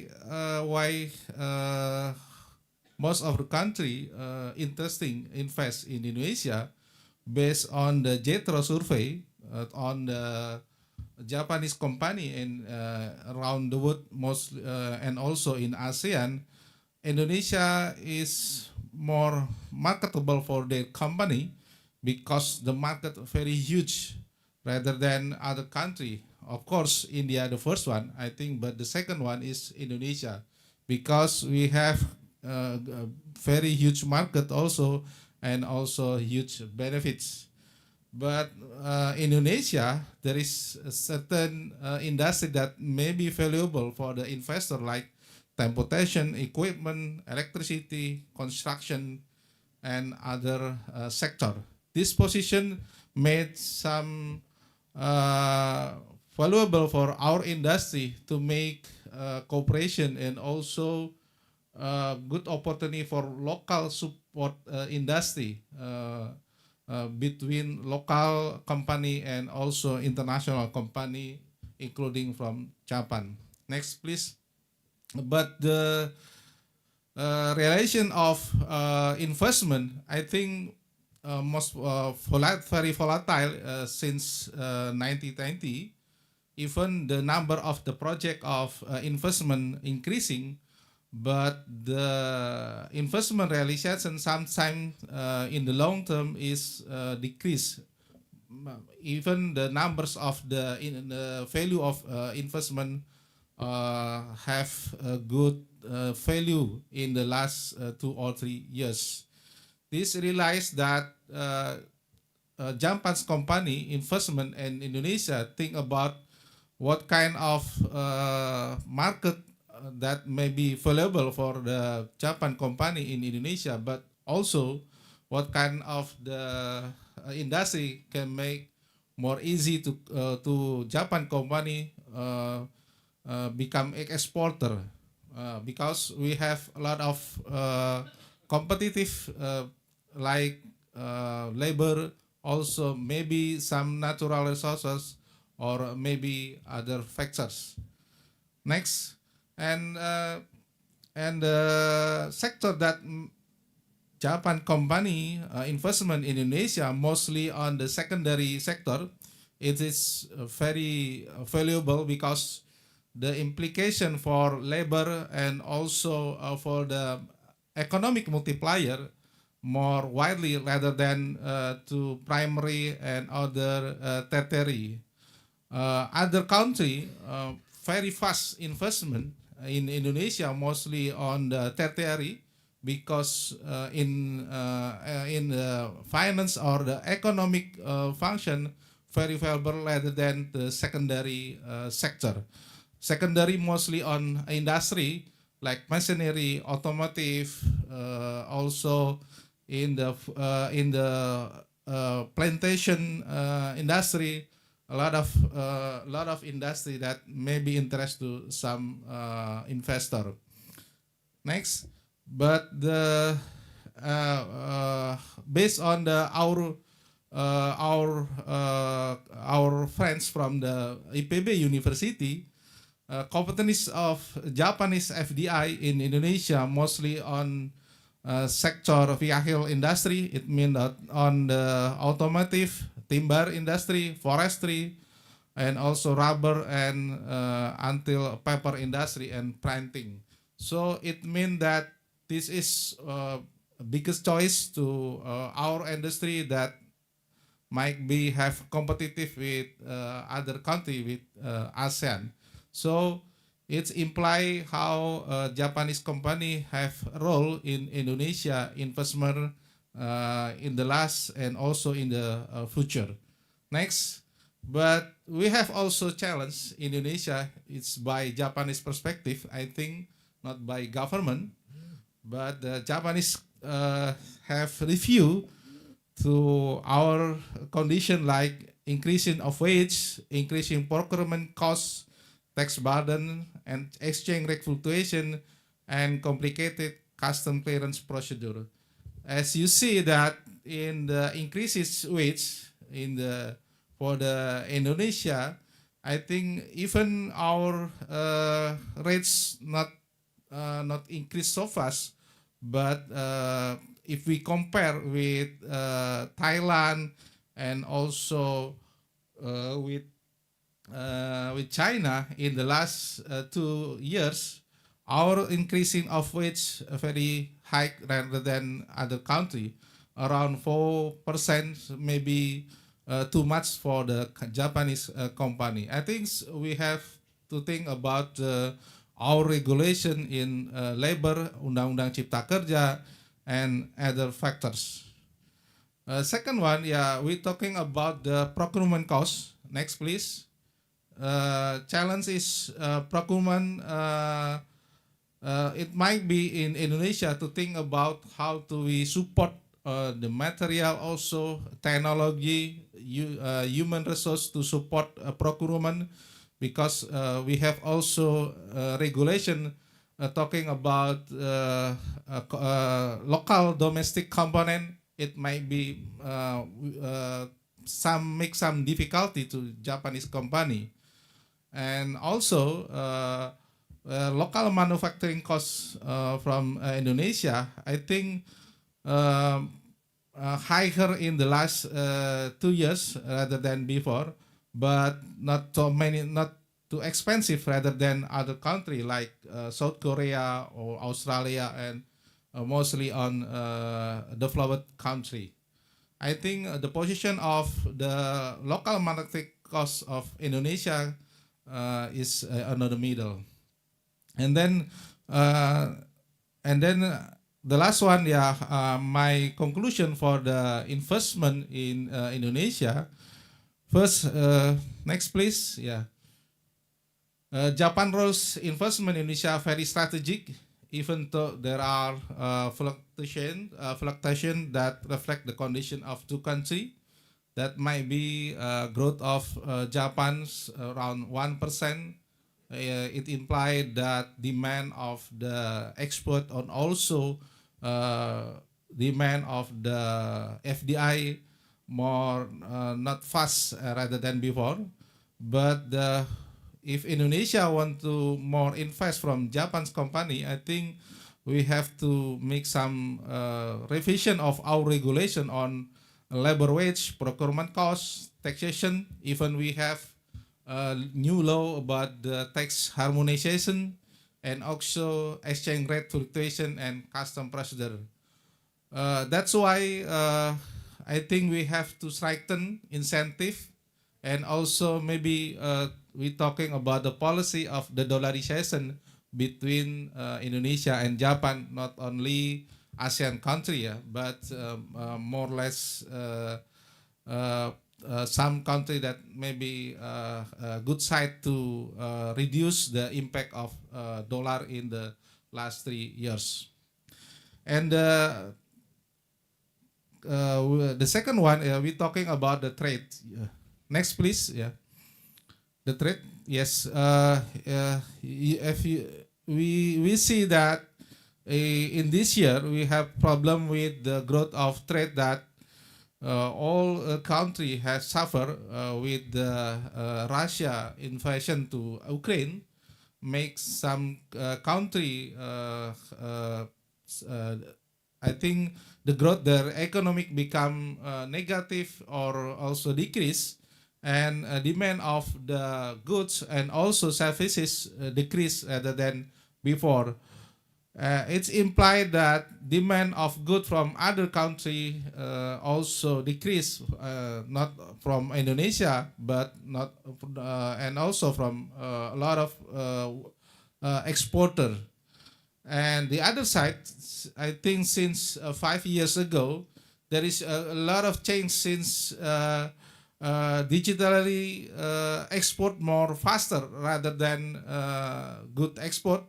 This because service export have a lot of advantages like digital data, and then also application and other device that may be more valuable for other country, mostly from developed country rather than developing country.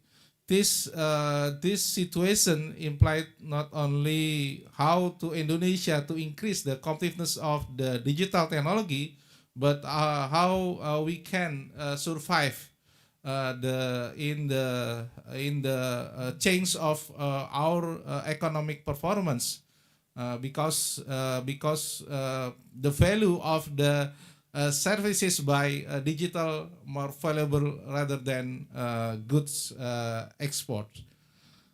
Next, please. And as I said before that this year, because some country the demand of export decrease, it imply Indonesia export and import also decrease because not only the demand but the price of goods also decrease. Next, please. Like wheat, corn, coal, palm oil, and also nickel. Like Indonesia have coal, palm oil, and nickel because the price is decreased. So it imply to our export to other country also decrease. That's why we have to need other strategy, not only maintain the trading partner, but we have to change to other trading partner. That's why the trade cooperation between ASEAN country, including Japan to Indonesia, quite important. Next, please. And then what happened in Indonesia in trading partner? Now we see that mostly the China export to Indonesia very fast in the last 10 years, rather than the Japan. So it's implied that maybe this is chance or this is challenge for cooperation between Indonesia to Japan to continue our main trading partners. Because if we depend only one country, it's not so good. Because if there is changing in the political side, I think maybe make our economic position also weakness.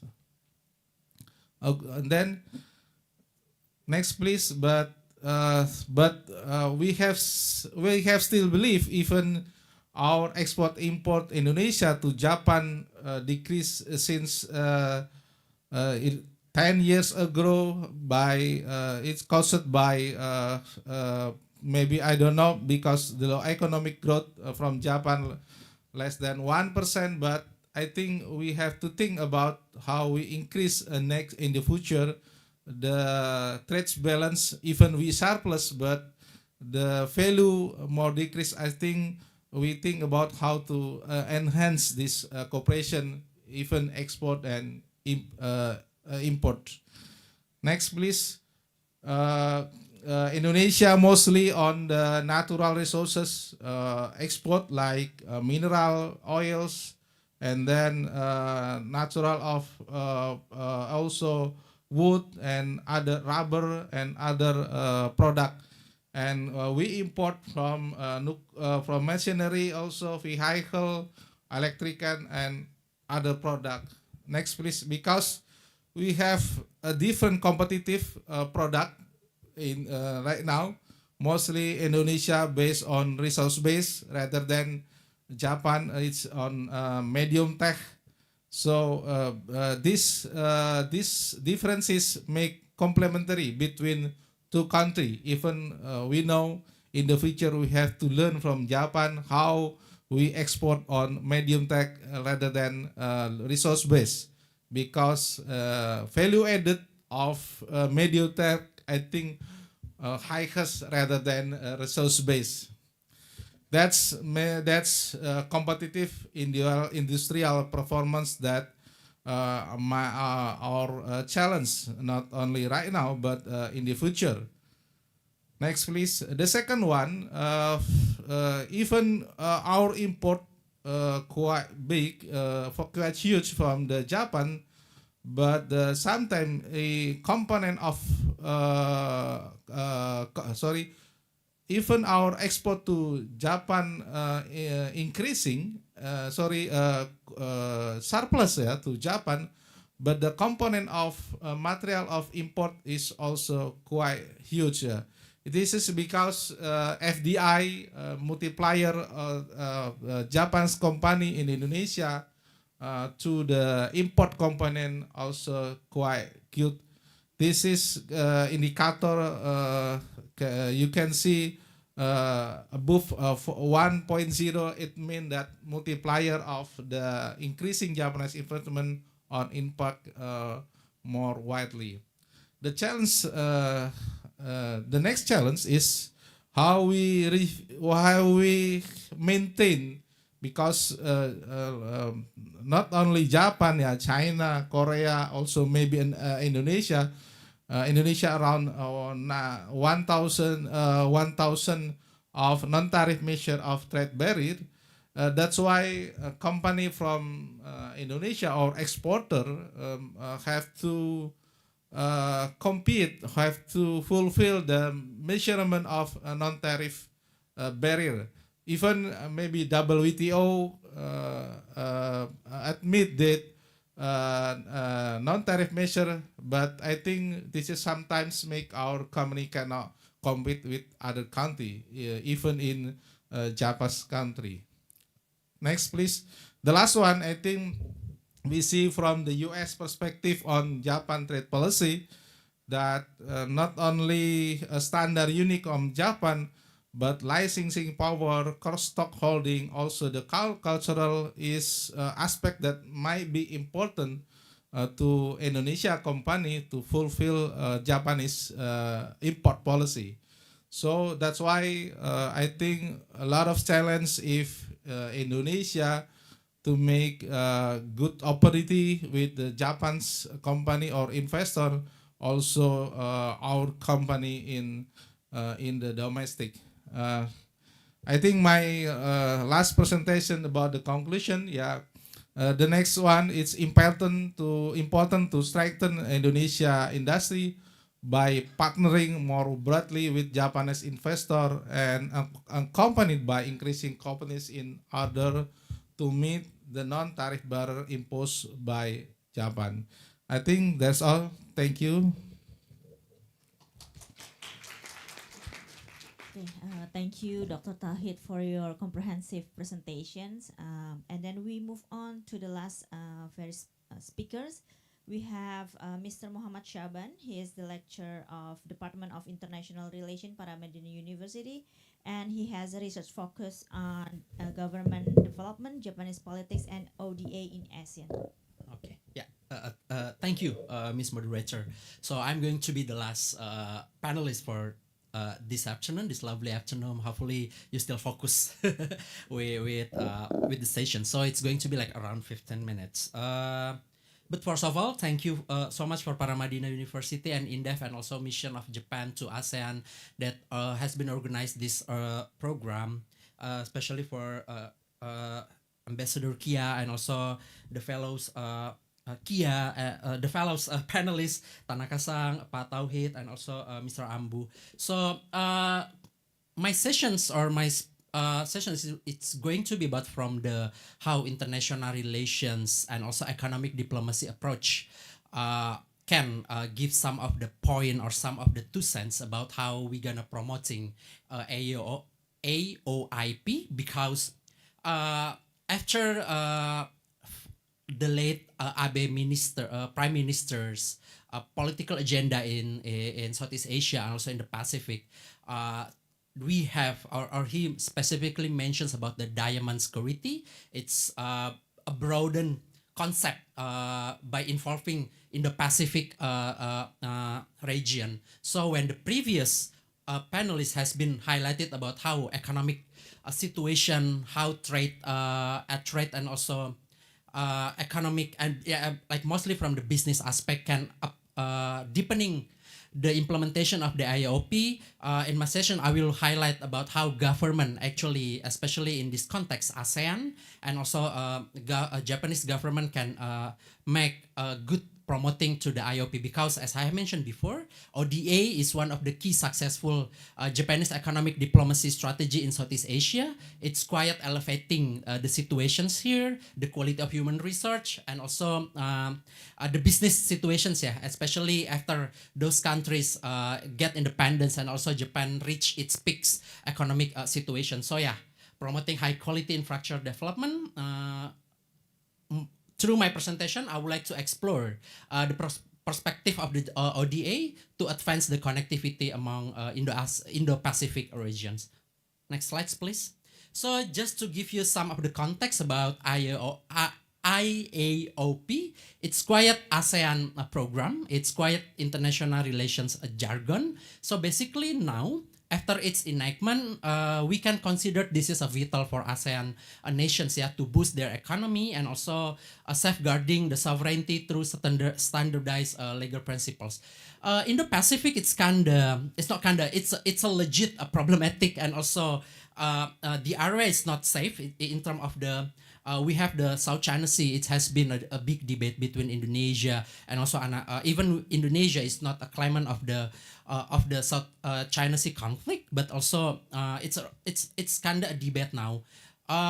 In the end of the August, Chinese government just announced their 10 dash lines. It's again neglected about the Yun clause. So basically, this is helpful for ASEAN country because most of us quite concerns about the South China Sea. It also happened Japan is quite advocating about these situations. Yeah, so we need to respect international law. Another aspects that quite been highlighted by this IOP, it's regarding about the economic engagement and also cooperation and dialogue.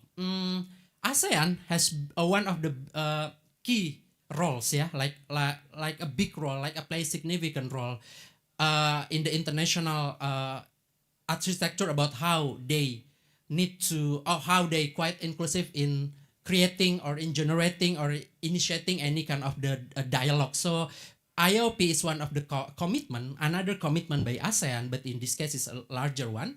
And then it happens it's quite matched with Japanese foreign policy, which is diamond security. And also this is also economic engagement has been mentioned by previous panelists. Southeast Asia is kind of under the microscope now because of the how the economic growth promising here. So that's why doing the encouraging economic cooperation and connectivity on trade investment and also infrastructure development, it's quite essential, yeah. And again, AOP it's providing another insight and providing another written commitment among the ASEAN secretary, among the ASEAN member with its dialogue partner country, which is one of the key strategic one is Japan. Next, please. Yeah, and also this is just citing a research from ADB regarding the quality infrastructure. It's one of the Japanese key, or we can say for everyone who have visited Japan, how you see infrastructure well developed in Japan. The transportation is quite connected. They have one of the long-term quality of the investment. And then now talk about the as ADB research actually. Growing infrastructure funding gap in ASEAN requiring immediate attention for sustainable economic growth. Despite in ASEAN, due to the economic consumption activities, positive economic growth, however, there is a funding gap to invest or to fund this quality infrastructure. Yeah, not just quality infrastructure, even just a quality. But because of the climate change situation, because of the geographical situations now, this study found that any kind of the infrastructure funding supposed to be sensitive and also give the most highlight into the climate change situation, also the natural disaster aspect. And yeah, this is need urgent attentions for this because despite the trade is positive, the economic growth is also positive. However, climate change, natural disaster caused by climate change, it's a real impact in Southeast Asia because of the geographical situation. So yeah, if ASEAN countries want to accelerate their infrastructure accelerations, all of the funding, the technical assistance must be sensitive with the climate change, also natural disaster context. So it's what basically ADB said. So how Japan can contribute in these situations? Next slides, please. And then yeah, funding gap is real in Southeast Asia. And then one of the key recommendations from those research is to find an alternative funding in creative way. In this case, we can use ODA, Official Development Assistance, as the innovative finance. And I see the potentials to enhance Japanese leadership also in the IOP success. As we have mentioned, quite sometimes, yeah. Indo-Pacific is currently under Japan's foreign policy now, so it can be used as the economic diplomacy. And also based on the research from Ishida that published in 2018, Japanese ODA presence in Southeast Asia, it's has been a good aspect because first is effective diplomacy. So Japan can robust tools international cooperation with Southeast Asia, and also it's really give a mutual benefit among Southeast Asia country and also Japan. One of the mechanism, yeah, it's kind boosting the economic performance in the region, also in Japan itself.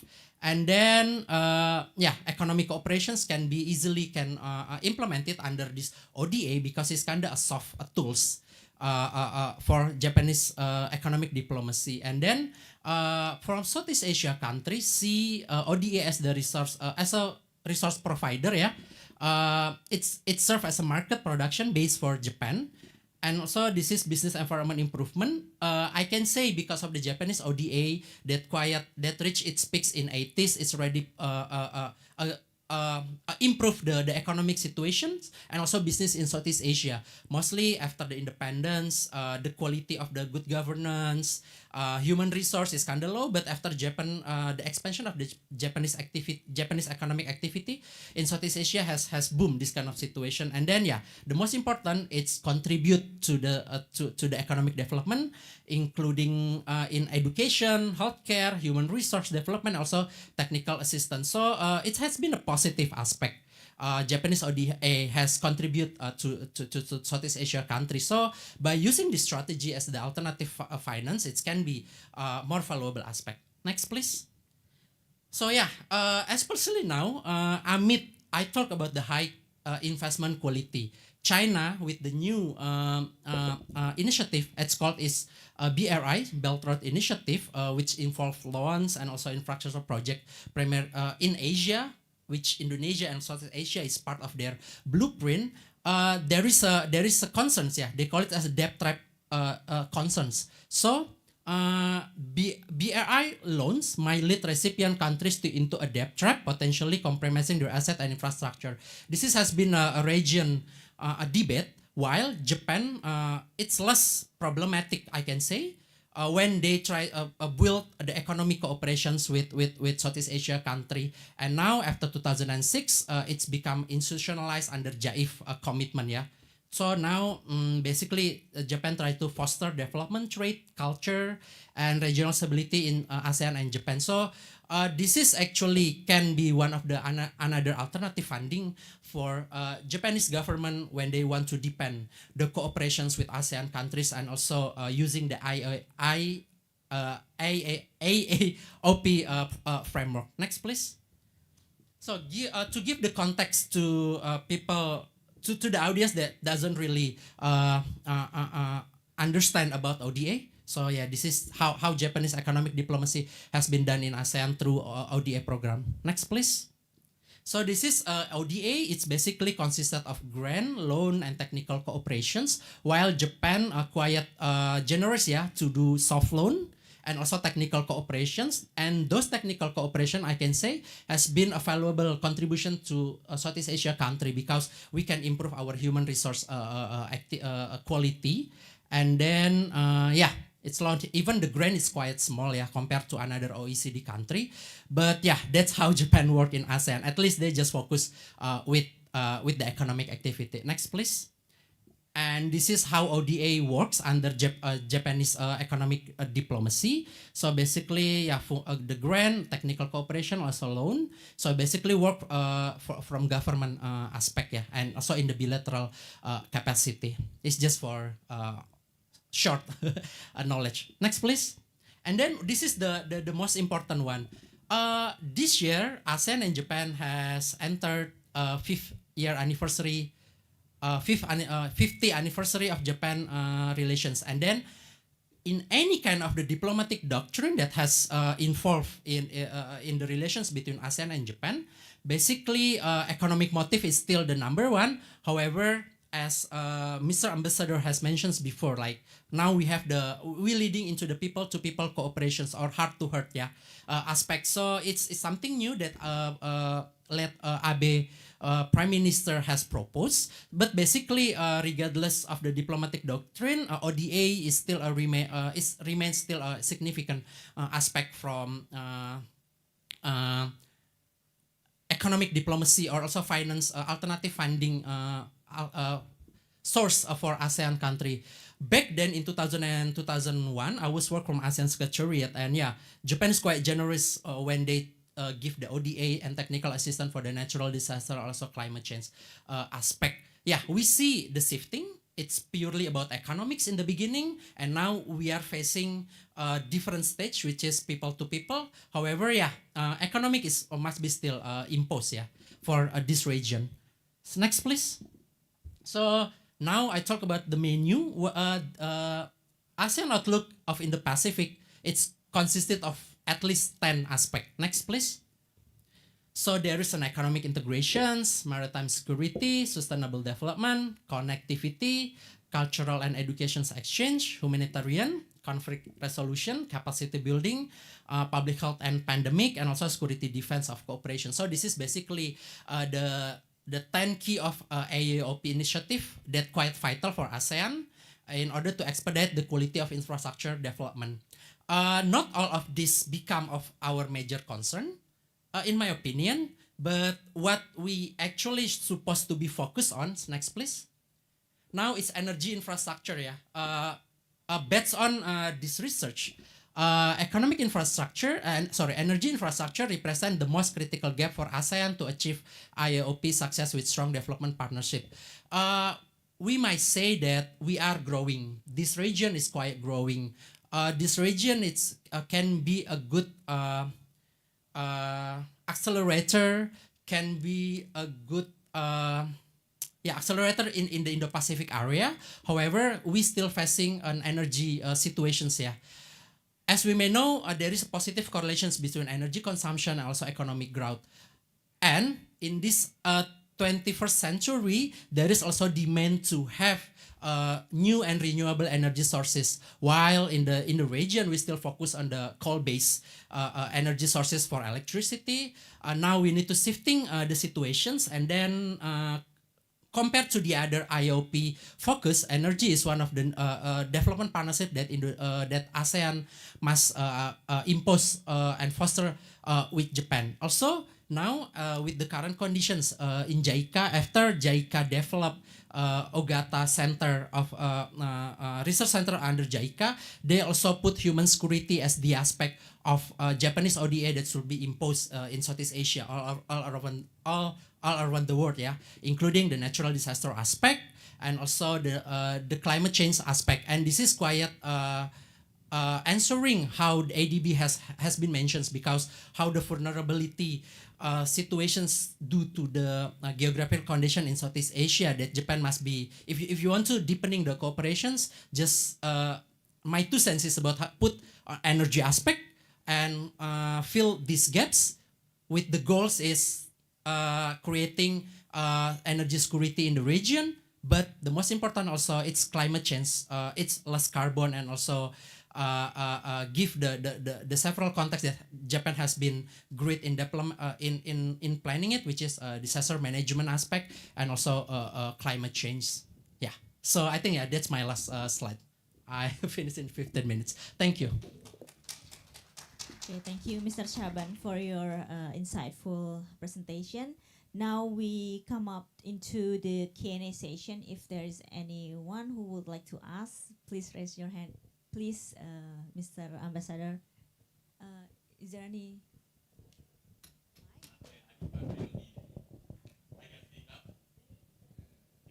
Thank you very much for a great presentation. I have questions to Dr. Ida Ahmed and also Mr. Muhammad Jaban.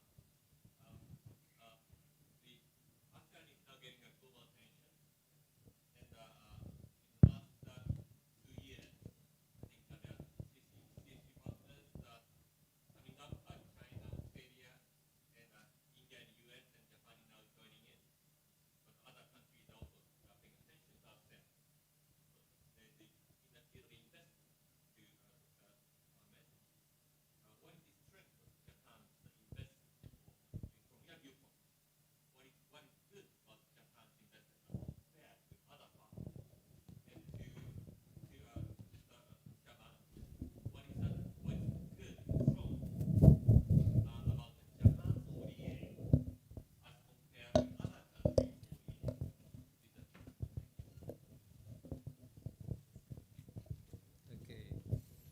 Okay, I think it's my previous position as a consultant from the Bapanas National Planning Development Agency. That's I learned from the investor from the Japan. Yeah, I think first, yeah, we're talking about the labor. Yeah, we're talking about the labor policy. Yeah, most of the Japan of the company. Yeah. I think they distinguish between labor position between the local and also from Japan's, mostly on the middle up, and I think the manager and up comes from Japan, but the lowers of the position of the laborers come from the local. I think it's a good point for the Indonesia and also the ASEAN country investor from Japan with this kind of this policy. That's the first one. The second one, I think about the how we even the investment from the Japan's company very huge, yeah. But we think that Japan more wide more live on more focus on the environmental issue also. And then it is a good point for the Indonesia perspective. Even I think, but sometimes we have some difficulty on the technological transfer. Yeah. Even this is quite important because sometimes for the local company, if we want to enlarge or we want to increase our capacity on the technology, we need a transfer. That's why maybe in long term, this cooperation, how we learn from the Japan's company, quite important. Yeah, that's the fun. Yeah, I think, but sometimes I think the social issue also important. That's why some of Japanese company have good social relation with the local company. I think that's good point. Yeah, to compare Japanese ODA compared to another country, OECD or non-OECD, what the developing country needs actually a transfer knowledge, which is the technical assistance that has been quite helpful to improve the human resource quality in Southeast Asia country. And also Japan is it has been well known about the planning process. I mean, when the project is done, everything is basically just implementable. Everything is implementable. There is no additional contract that must be revised because of that. So basically, how Japan put their expertise in the specific country that they're gonna help through the ODA aspect, and also ensuring there will be a transfer knowledge through the technical assistance. At the same time, also the PPP, public-private partnership, it's quite imposed, yeah, by Japanese government compared to another country. Somehow they involve like a government institutions or somehow it's not a pure market then gonna do that.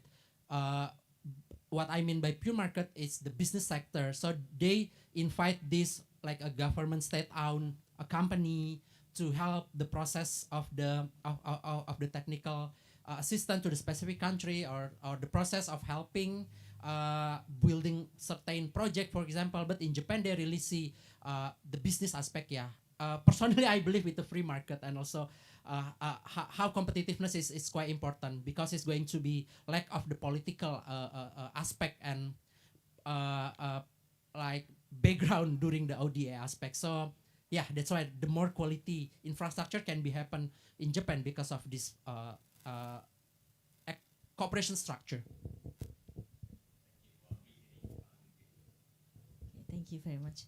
Is there any question? Yes, I think we have 3 questions. First, over there, and the second, the man with the hat, and the third one. My name is Ismail from Triple IU. I'd like to give 2 questions. The first would be to Mr. Anbu. As you said before, that there are mega trends in Japan focusing on diversity, consumer supply chain race, and new social ideals, while also realizing that it's a huge disparity between, in terms of HDI between Japan and Asians, right? what do you think the best approach that should be done by Japan, whether to involve actively in the megatrends happening in Japan, or to remain in its principles to remain to focus on centrality and inclusivity? Because knowing that there is a huge disparity that you mentioned before in terms of the HDI. And that's the first to Mr. Anbu. The second would be to Mr. Tanaka.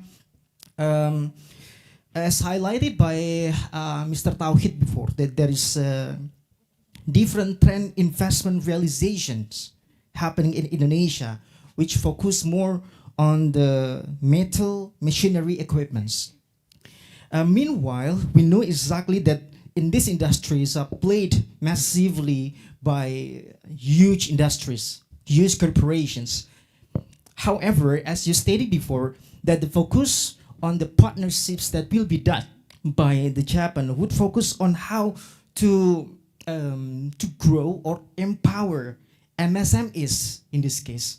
So what are the best strategies? I think that there would be a clash because you want to integrate or empower the economic structures within MSMEs, but the trend in investment realizations happening in Indonesia would be on metal machinery equipments that significantly done by the huge industries.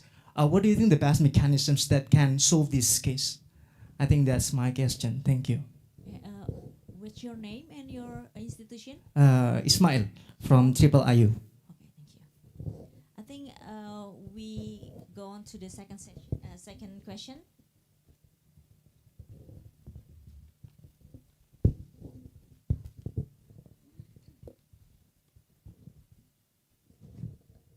Please mention your name and your institution. Good afternoon, ladies and gentlemen. My name is Ade Irawan from Student Bank Indonesia, an early stage startup company that works on a financial technology that helps students and fresh graduates to start and run their own business by help to gain capital and support management. And my first question is to Mr. Tanaka.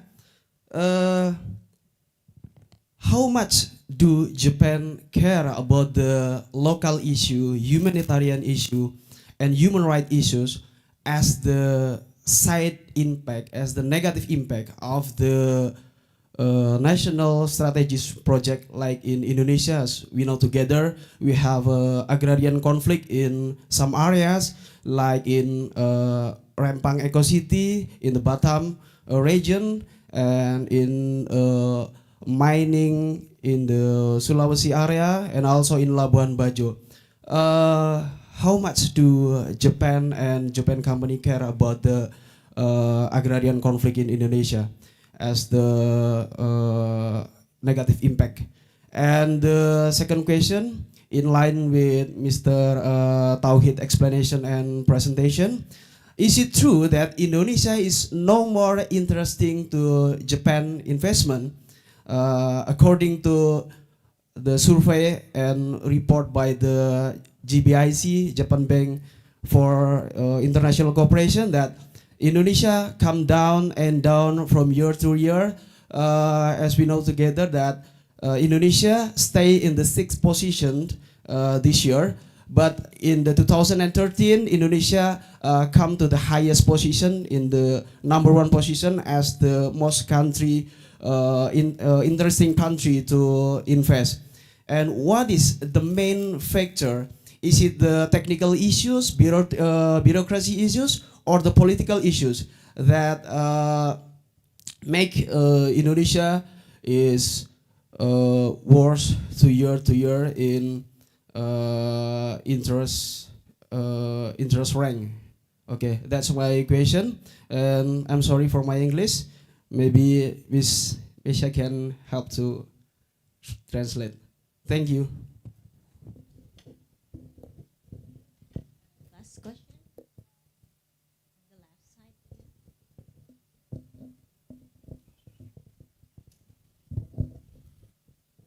Okay, good afternoon. Thank you for the chance. My name is Fajri Ramadan from Parliament of Indonesia. I want to ask the first question for Tanaka-san. in my opinion, in the last 50 years, relation between ASEAN and Japan, ASEAN can be seen as the provider of raw materials, and Japan is the manufacturers of products, electronic products, automotive products, and etc. But currently, we know that Japan is also facing demographic problem of negative population growth and aging society. What do you think ASEAN can do for the next 50 years to fill this gap? We know that ASEAN and Indonesia also have a phenomena of demographic bonus. So maybe this is a chance for ASEAN to not only provide raw materials, but we can also provide human resource. What do you think about that? And also, the second question for Mr. Ambu, from your presentation, we see that related to the skills mismatch, we know that ASEAN have some skills mismatch problem with Japan needs. And do you have a detailed explanation about the position of Indonesia, as we have many students and young people here? Maybe we can improve ourselves to be a better person, and we can fill that mismatch to fill the gap between the economic relation between Japan and Japan and ASEAN, and specifically Japan and Indonesia. Thank you for the chance.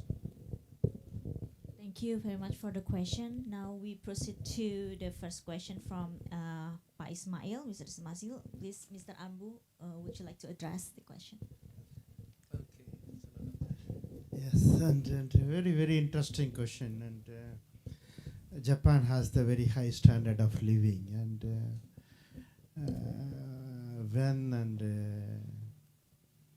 ASEAN can achieve it, and what are the means for partnership. I think Japanese growth story is very, very interesting and need to be studied again and again. And we need economic growth for achieving this high living standard. But what's happening in ASEAN is we have the economic growth, and this is coupled with these pollutions, and this is the environmental degradation or the emissions. That is one part. So that the economic growth happened, and it brought many middle income class people, and basically some calculations say about 600 million people has been lifted up from the poverty, but at the same time it produced the pollutions and the emissions. Second thing is it also produced the inequality, and we know the society has been in the past 3 decades, and we increase the Gini coefficient has increased. But if you look into the Japan, I think Japan was also fast growing in 60s continuously for 3 decades. 60s, 70s, and 80s. But one beauty is this economic structure and the social structure shows that is inequality has not widened. And through some of the innovative mechanisms, there is a kind of a public and private partnership, and they could able to make their growth. It was previously polluting, but they could later cleared off because of the incentive systems. So there is a messages, that is the lessons that is to be learned, where you can have a high growth rate, still you can decouple from these pollutions, and still you can maintain this equality and equity in growth can be achievable. If you look into it, you have the formula how to achieve it. That need a political determination, that need a public-private partnership, that need innovations. Second part of the question is how Japan can help. So if you see that HDI figures, if you achieve the HDI, and high HDI means it's also high energy consumption. I think most of that HDI and energy is very directly related. your per capita energy consumption. But now most of this energy consumption in ASEAN countries, even Indonesia, is very low. If you go for high per capita consumption, means HDI means you will be consuming more energy. If you continue to use this fossil fuels, then you will be polluting. So what is the formula? And here still there are options. I think Japanese has the technology. Japan can provide the technologies. So for example, and I'm owning a car, and so this my car, particularly for Indonesians, and most of these infrastructures will be built the future. And for example, you are buying a motorbike, and this could be an e-vehicle, and it could be a less policing. You have the technologies, so Japan can provide the technologies. But the technology is with this private sector, it cannot come free. So here you need an innovation. So the technology and the finance need to take place together. The technology window and the finance window need to be opened together. That is where this ODA comes in. So ODA can fill that happen, and there are values that can be, that is first ODA can come in, and then FDI can bring in later. And there is the values that is come together. So I stop here. Well, thank you. And then the second question from Pa Ismail to Mr. Tanaka, please. Yes, thank you very much for your question. And I understand the Japan companies also are interested in the metal industries and of course the mining industries. But then so such kind of heavy industries, we need big money to investment. So we need to cooperate with Japanese government, like RDA or something like that. So I think the Japanese company itself for corporate business, I think Indonesia is one of the focus country for the supply chain. So maybe, for example, automobile is in some final, completion stage. Is for automotive is maybe Thailand, but in the parts of manufacturing industries are maybe concentrated on in Indonesia or other companies. So I think so heavy industries is concerned. We need some more cooperation with the government sector. Thank you.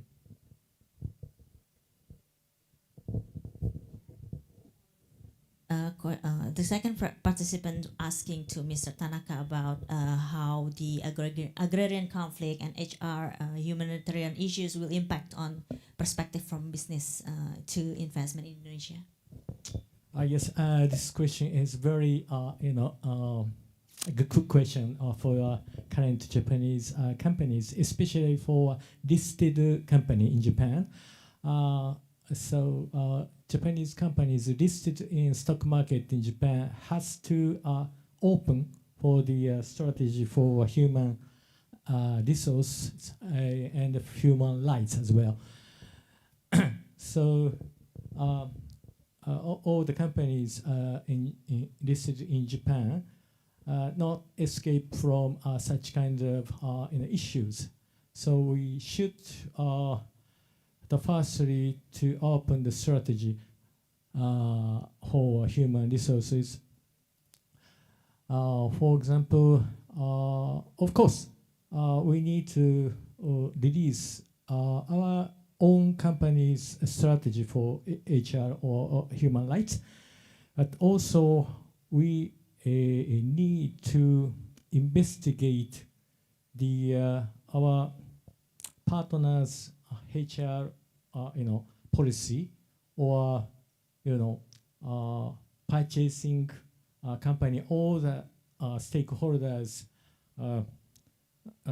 human rights strategy is needed to open for the everybody. So I think the Japanese company tends to concentrate on how to inform the the own company's strategy for HR and the human rights. Right, thank you very much for your answers. And then with this second participants asking to Mr. Tauhid about what is the issues for decreasing investments. Yeah, I think in this sometimes the investor confuse about our policy about the natural resources, because a lot of policy on Indonesia government taking prohibited to some natural resources. This is my make some investor confused about in the future, because if they invest in some industry, but the supply chain or the logistic they have problem, it makes a lot of costs. That's why AU or some country from the US have a protest or with this policy of government of Indonesia. That's my some investor argue to make some negotiate with our government. But I think not investor think about that. They still believe that Indonesia huge market, because we have 270 million of people. That's a good market to industry product like automotive, also to machinery, and also all the equipment. As Jetro survey on 2022, Indonesia is the second potential market below India. I think it's a good potential. That's why on transportation and equipment, electrical and construction, Indonesia still believe it good potential opportunity for the investor.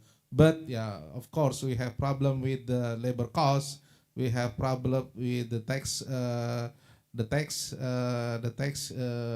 implementation of the regulation, and also we have problem with the procedure of investment. I think that's our challenge in the future. Thank you. Thank you, Mr. Tauhid. And then I'm get back to Mr. Tanaka for answering the Mr. Fajri's question about demographic bonus and how to provide this. Yes, this is also a good question. Thank you very much. And had the Japan, we have problem with aging. How to protect, how to support aging society. We have lack of or the people to support aging people. Nursing is also lack of the numbers of people. So, for example, in Japan, aging people support aging people. For example, the foreigners coming from the overseas to Japan to support the aging people are very, very welcomed recently. And so, for example, for the outside of Japan, I think we can tell how to set up a medical system. Nowadays, digital technology is increasing. So I think in Indonesia, so I think digital may help the medical, even for the rural areas. And to set up a smart city, I think that is well for a nursing system, doctor system or something. That's all. Thank you. Thank you. And then for the last question to Mr. Ambu, It's about how details on Indonesian whether it is potential to fulfill the gap in the skill mismatch. Yes, I think yeah, that is a critical issue for Indonesia, and our survey shows that is basically we interviewed the business people and big companies and whose supply chains are in Indonesia or the ASEAN. Then this survey came that is there is a skill mismatch and the supply and demand doesn't match and that is a chronic issue for not only for Indonesia and most of the emerging economies and we are in a situation where two things are happening that is non-stoppable and one thing is the globalization and our economies are getting more integrated and with the rest of the world.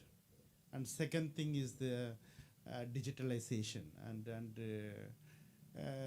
third thing is maybe that is the nationalization of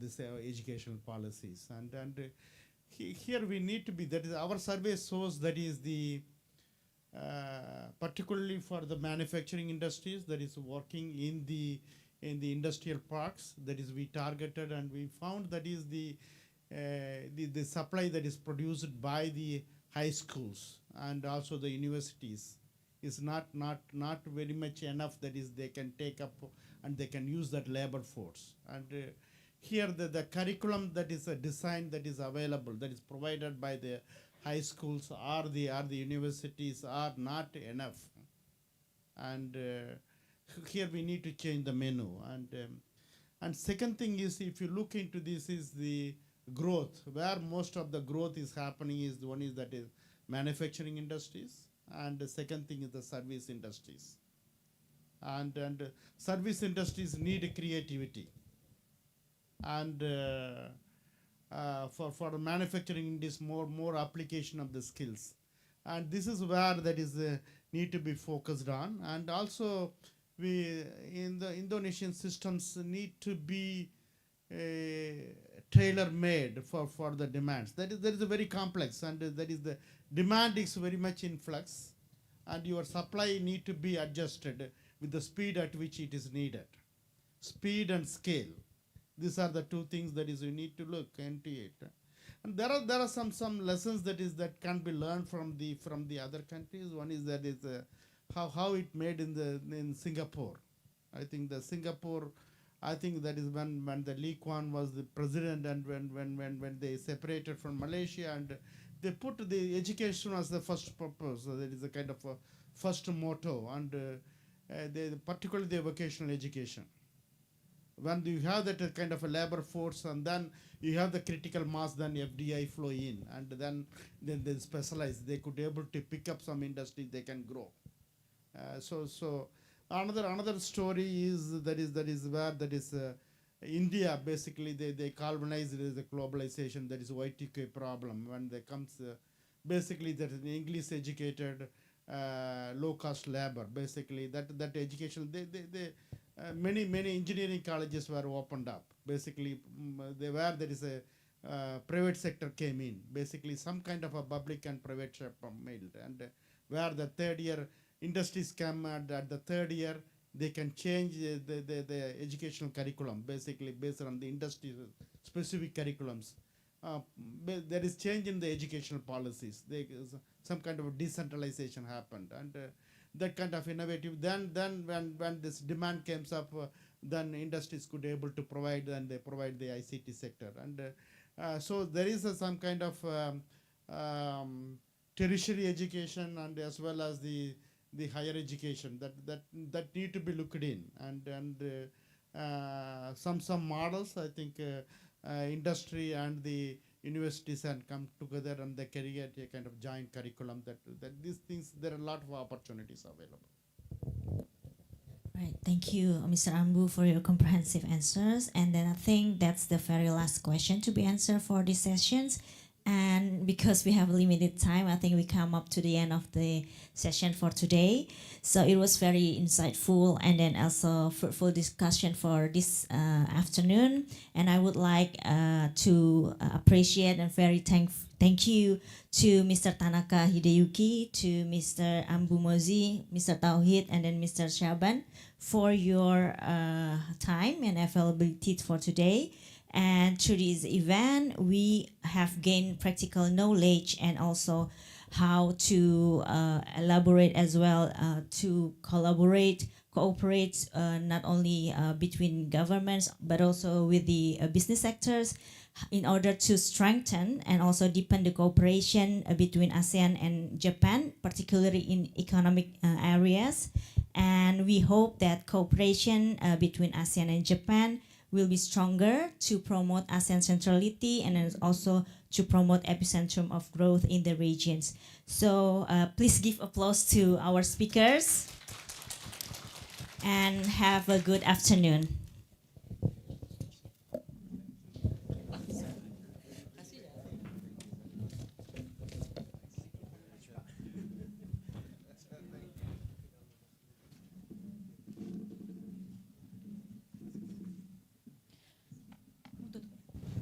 Thank you once again. Give applause to our speakers and moderator.